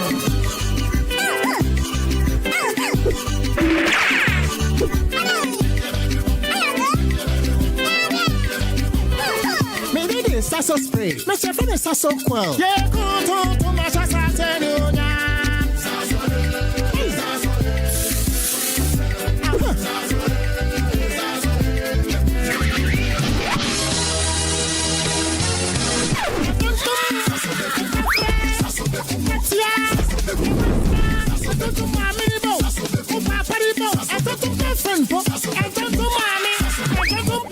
Sasso, come and tum preko. Another week is here on the greatest of all time show. My name is Giovanni Clip, and tonight we're bringing you talent. Contestant number 1, let's bring Baby Girl. Let's bring. He did it for you. Cut. Oh, there is a leakage. Where's the plumber? For quality and durability, insist on Syntex pipes.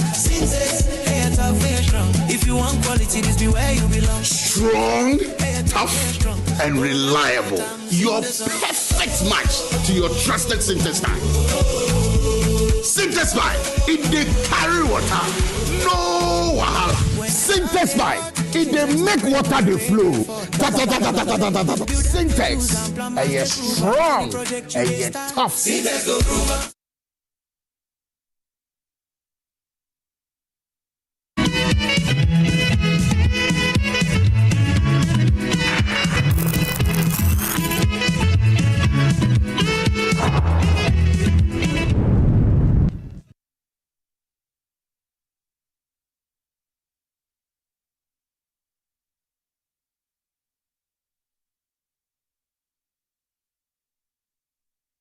Unapproved routes, not having introduced scanner in a place like our major harbor, but we have our security people on the ground, and every day they are making arrests. I can tell you that in the last 1.5 years, we have, tainted assets 73 that we are frozen.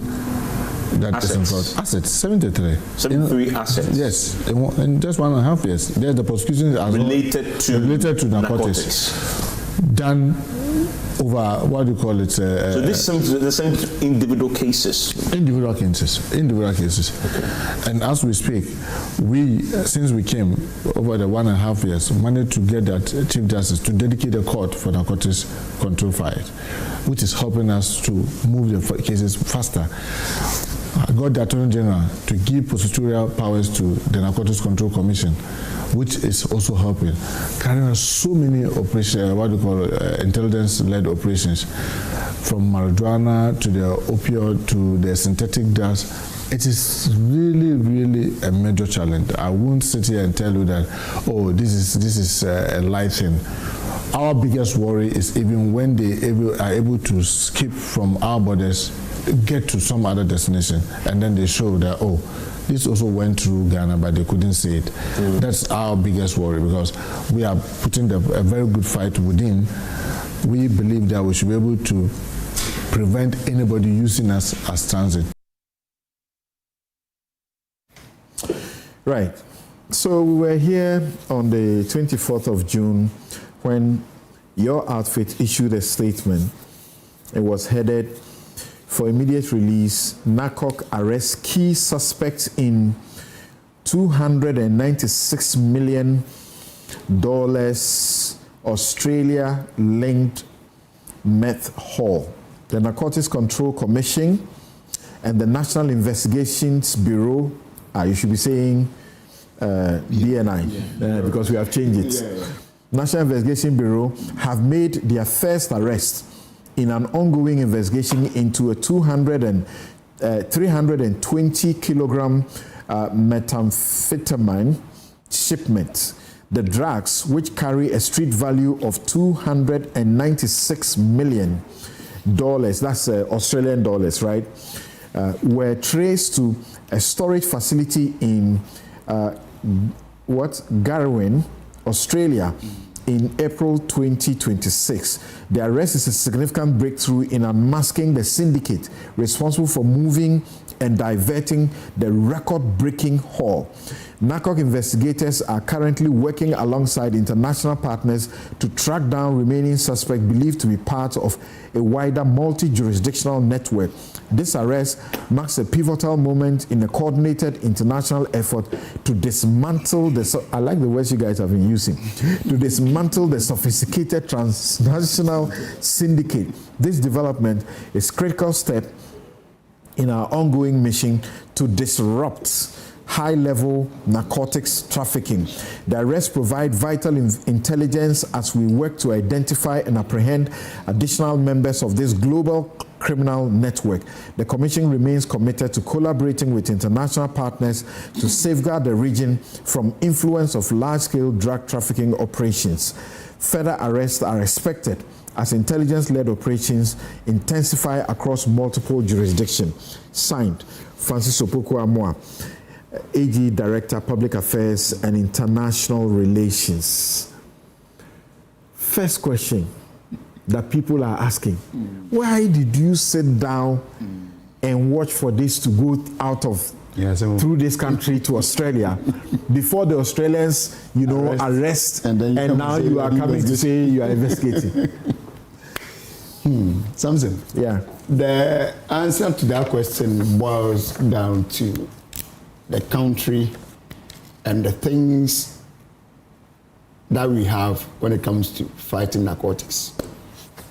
You know that even at AIA, Accra International Airport, intrusive human and baggage scanner that we had, which was being handled by NACOC, got broken down 2 years to our coming into office to today. It was not too long ago that the Director General led a team to talk to these our counterparts in Netherlands for them to come to our aid. And they've not agreed to give us these scanners, body one, human one, and then baggage one, intrusive ones, to be placed at Accra International Airport to replace the old one that is not functioning. It is wrong. Likewise, our various ports, the seaports, even the land borders, the likes of Aflao and then Paga and Co. All these scanners should have been there to be scanning vehicles or baggages or whatever that are crossing these borders. But unfortunately, we don't have them. So in most instances, or 99% of the time, we are doing what we call it manual scanning. You get the things, okay, open, bring some down, open the glass, see, and then they are going. So it's a challenge for the country. It's a challenge. But you see, the most important thing is that even where we don't have them, and it happens, you don't need to still let it go that, oh, well, because we didn't have the machine, so if they have arrested, then they should carry the matter and then you go to sleep. No. So any time that we've had such cases with other jurisdictions, on our part, we take it on and then look for the people behind it and arrest them. This is not the first one. We've had one that happened in, I think, Belgium. It was also, cocaine mixed with some other food products. They arrested it. We also, we got the intel, did a very lengthy work on them, and then they were able to pick those who were behind it, and they are in court. Same with this very one, that when the intel came, We needed to find time to do a lot of, because in NACOC we do intel operations. So we needed to take more time to do a lot of intel on it. And indeed, the intel has yielded so many results. So it was after the intel has concluded on certain individuals and certain issues that we didn't have answers to. Then we commenced investigations. It was after that this event came up that we have commenced investigations into the matter. But coincidentally, the time, it just came to meet the news which had come up from, I think, BBC or one of the international media houses. Yes. So that is it. So the first person that investigations, having lined up all the people that we were going to pick, the first person that we needed to go for was the lead person who, led this entire shipment or process the whole thing and ensure that this thing will leave this country. So we were lucky to have this one, and even that person, it took us about 3 days, and that's how come you are seeing BNIB mentioned. Because at the latter part, BNI had to come in to help us with some gadgets that we didn't have. And it was that gadget that assisted us in locating the physical location of the person. Okay? So that was even the third night. Who is this person? Oh, it's one, the name, I'll be restricted in putting the name out. Because the moment I mentioned the name, the other people that we are about to pick, we are all going to go. Now we put 2 people. She was picked first. And another guy was also picked on today Saturday, on Thursday night, around 7 p.m. We picked another guy who assisted her in doing most of the lead works. So he too has been picked on Thursday night. We have some other 5 people who are going to be picked by Monday. And it's going to go in that order until we get to the very last person. And then we can come up with something and then approach the court. You are telling me, yes, that if you picked a kingpin, yes, the others will not know.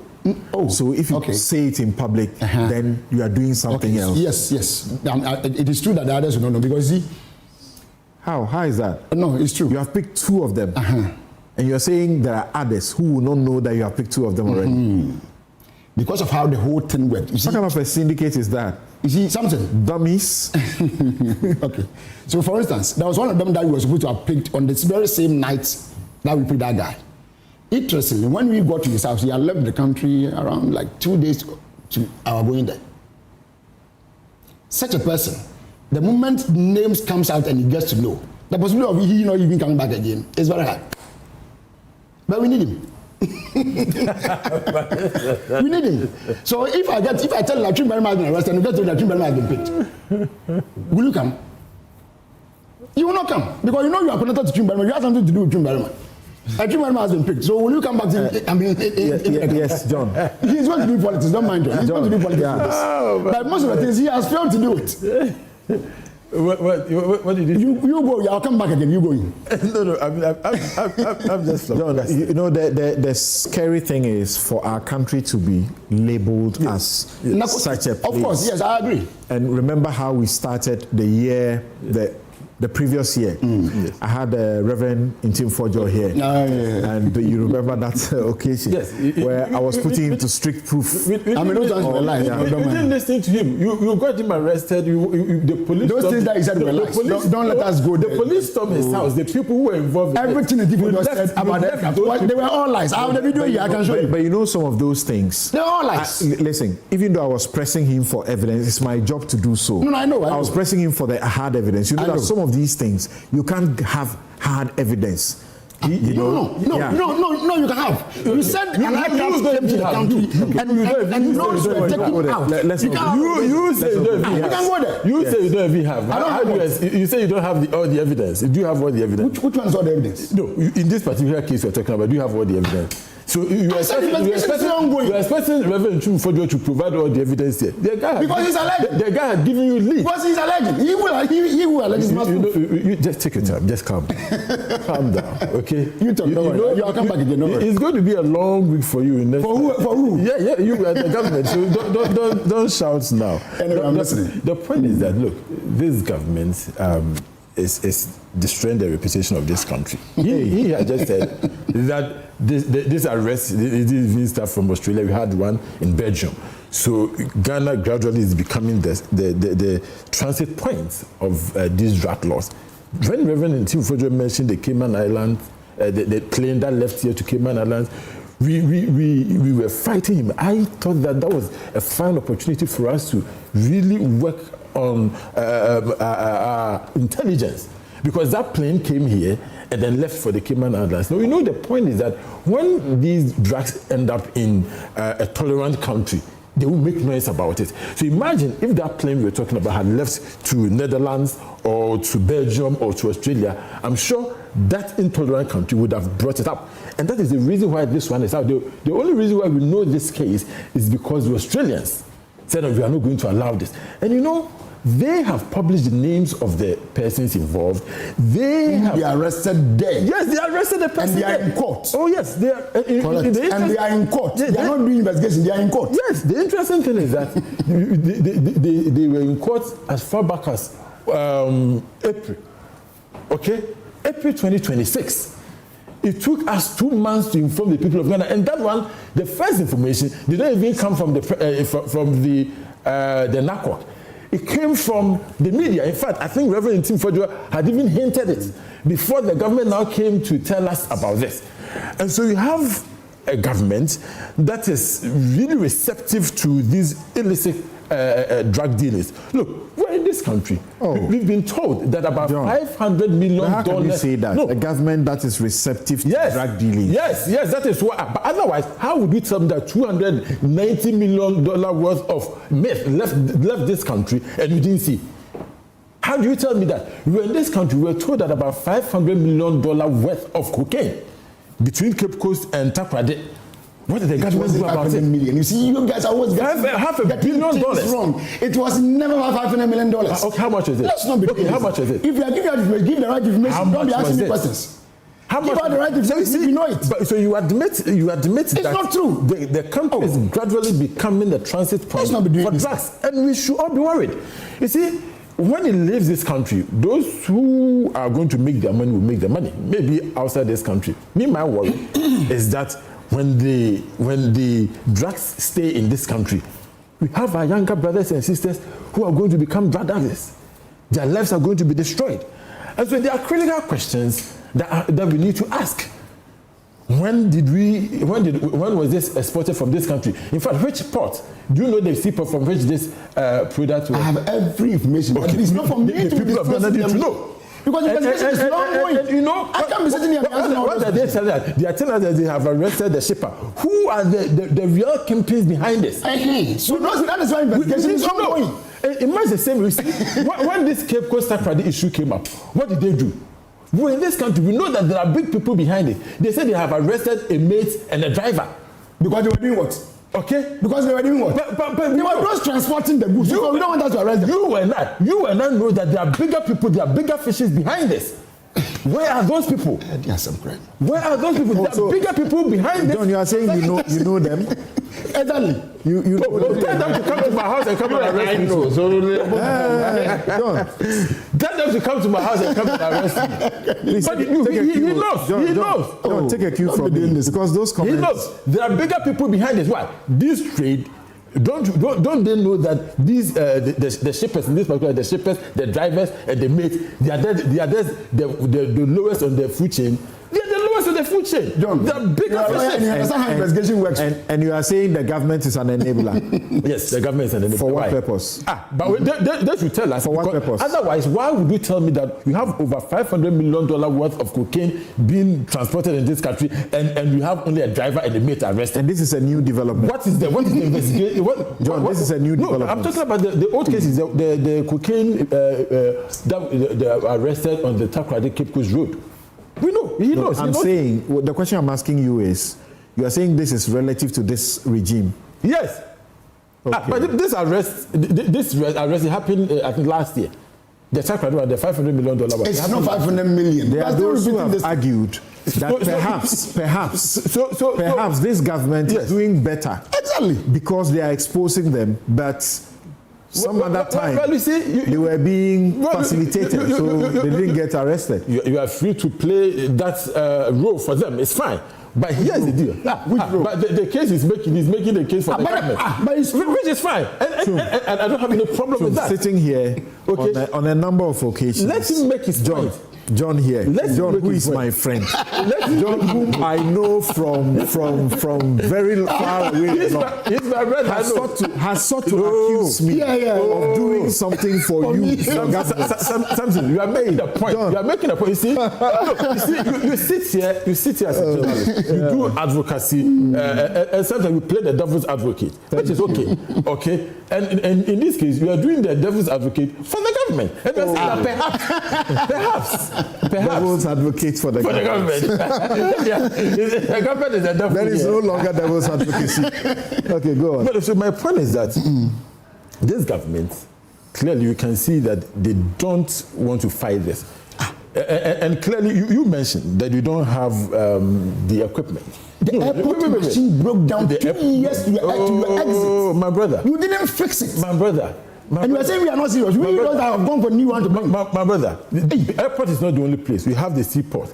You are saying that the equipment is. Did you fix the airport that working under your government? Oh, you are in government right now, so stop. I'm asking you a simple question. 2 years to your exit. Stop talking about when you were in government. You are in government now. 2 years to your exit. When the machine got broken down, and you never thought of even fixing it.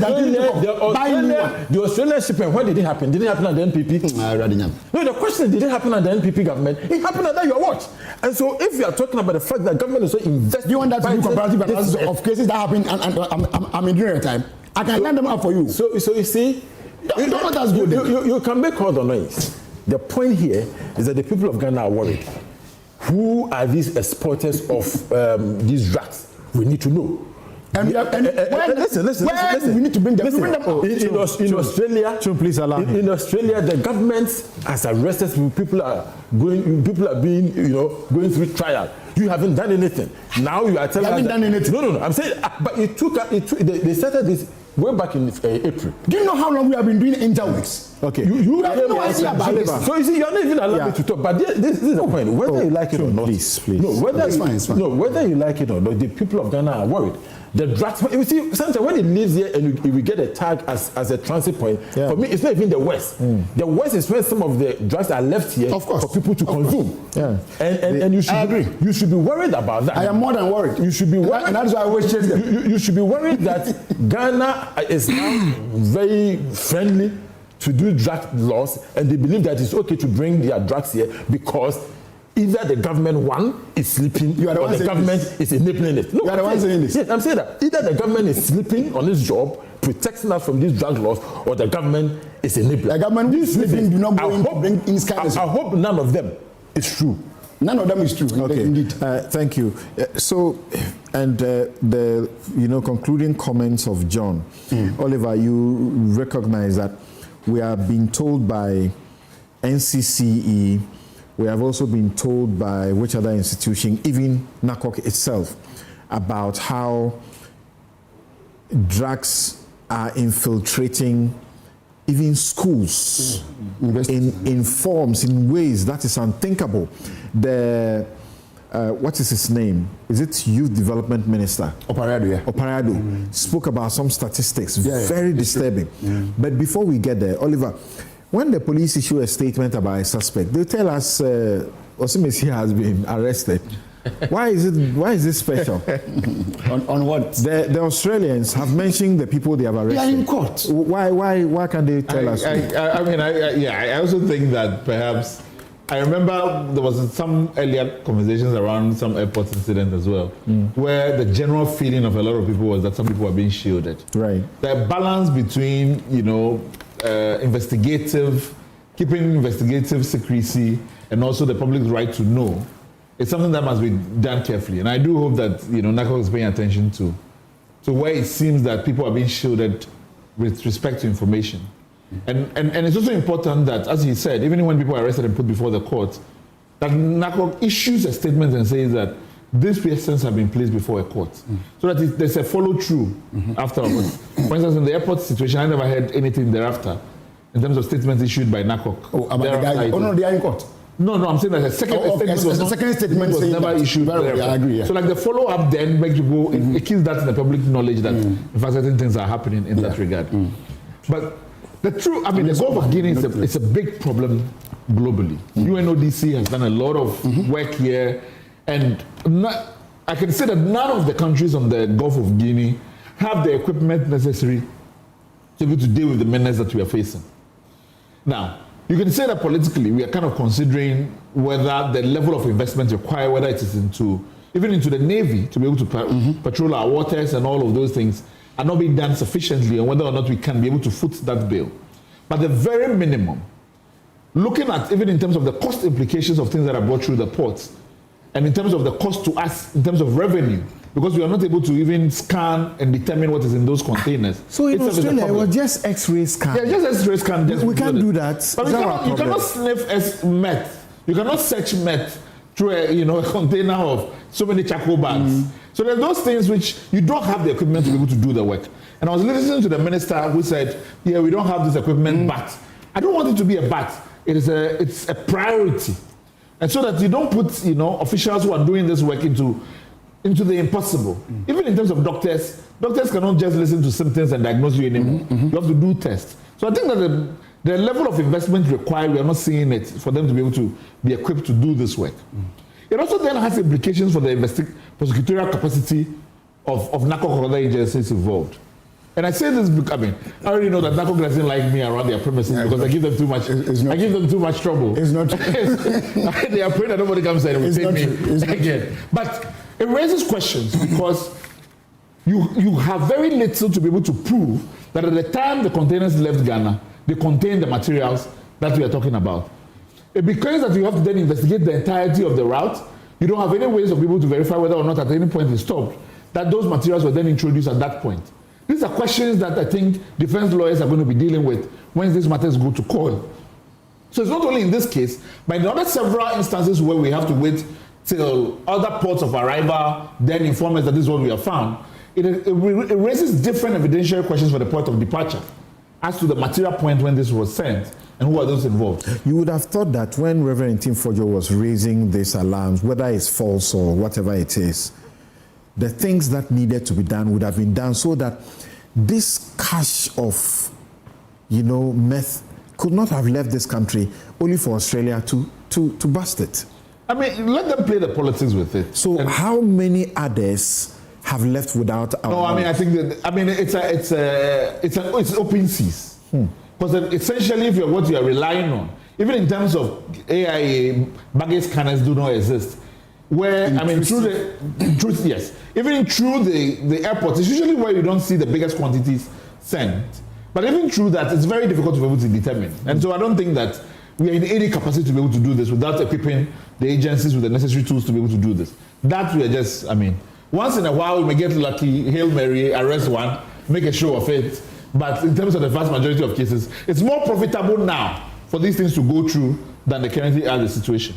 And even in terms of the domestic markets, the truth is that there's still a lot of value in trying to send it into other jurisdictions than it is trying to sell them on the open markets here.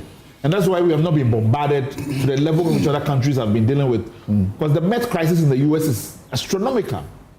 But we know that young people in this country are looking for all kinds of means to drug themselves. There's no question about it. So that if these things are able to reduce the cost points not in terms of only what they'll get, but the risk of arrest, the investment to be able to conceal, all of those things, that it makes commercial sense for them to target our domestic market. We for sure know that this is going to be the case for us. So I was referring earlier to the Minister for Youth Development. He said that 37% of SHS students are exposed to drugs. That's Pariado. It's true. I believe. He showed us this we visited and he showed the NCC also warned that drug abuse threatens the future of our youth, and we're dealing with these same statistics. Yes. You know one issue. Not long. I think last week or last 2 weeks we did last week we did a case with Central University. We arrested about 5 students from Central University. The challenge with them was that it was not even an outsider coming in to, let's say, bring the drugs to the campus. It was the students. That's the danger. The students themselves. Sorry? Weed? Yes. They are infused ice creams. The weed. Let's decriminalize the weed and stop chasing everything. Let's decriminalize the weed and stop chasing the weed and focus on the other one. Because we are spending too much investigative capacity chasing. Suleimana Isifu, Dr. Suleimana Isifu says that drugs have destroyed many young people in our country. It's so sad how many people I have seen destroyed by drugs. Let's take this matter seriously, because aside the international reputational damage, the future of our young ones are in danger of being destroyed. That's why they should be telling us the people who are involved. You will tell us later. Tell you now. We will tell you. When will you tell us? I will tell you something. I will tell you. You know all of them all. No, it's not about me. I'm talking about. No, when I say you, I mean. Right. So, Ewenam says, when the police release a statement, they mention names of suspects or the accused persons, but whenever NACOC issue a statement, they never mention names. The kind of cases we handle are different too. Why are they protecting the drug barons? That's a question that he's asking. Why are you protecting the drug barons? No, but take that. Sergio, I agree that we'll bring Sergio Leonard says that Article 1911, no person shall be convicted of a criminal offense unless the offense is defined and the penalty for it is prescribed in a written law. Clause 12, Clause 11 of this article says that Clause 11 of this article shall not prevent a superior court from punishing a person for contempt of itself, notwithstanding that the act or omission constituting the contempt is not defined in a written law and the penalty is not prescribed. So he says, by Article 1912, a contempt of court act cannot solve the problem. Our constitution is sui generis. But my response to him is that the countries where we are learning this jurisprudence, in the UK, in India, and so on, they have contempt of court acts, they have defamation acts, and then they make reservations for, as it were, anti-SLAPP legislation. A couple of lawyers are saying, am I saying all journalists will be professional and therefore they cannot be stopped from doing what is unprofessional? And some of them are saying they disagree with me when I push the arguments that they should not suffer custodial sentences because some of them deserve it. And Chibuesiako says that in the UK, there are many cases where the courts would place an embargo on media reporting, especially by preventing the media from naming suspects until such embargoes are lifted. What you would observe is that the UK media duly comply with such embargoes. Even when they publish reports on such cases on their portals, they make sure they disable the comment section to ensure that not even their readers can breach the embargo. Why are we looking for different situations for Ghanaian journalists? All right, thanks for those comments. The show once again is brought to you by Gold Board Jewelry, pure, precious, proudly Ghanaian. Malcolm, your #1 shopping destination. Waylead, your trusted home builder. Bethel Dental, the smile starts here. St. Thomas Eye Hospital, providing excellence in healthcare, and Curl Charcoal Toothpaste. Happy smile. My guests you have been watching and listening to, Alexander Chum Berema. There's somebody who has sent us a message long ago and said we haven't had you on the show for a long time, so he's hoping to have you. I hope you are happy today. Deputy Director General, Narcotics Control Commission, Arthur Kennedy, who joined us earlier. Now we've put him in trouble. He missed his flight, but he says definitely he will be there to support the Black Stars. He's a physician and political activist. Oliver Bakavomo, constitutional rights and policy strategy advisor to the Democracy Hub. Many of you have sent messages about the comments I made about him. That's so true of him. He's a consummate professional. John Dako, Member of Parliament for Siame. He's actually the legal counsel for the Minority as well. Gentlemen, thank you also very much for making time to be here. Swami, you say yes. All right, have a good afternoon.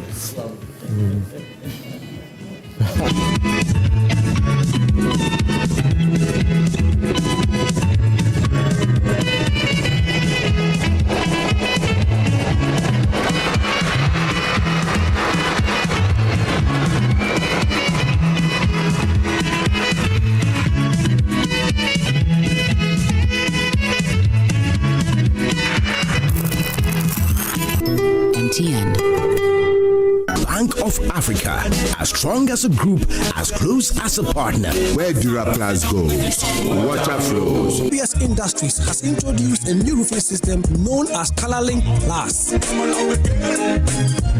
Flamingo Paint.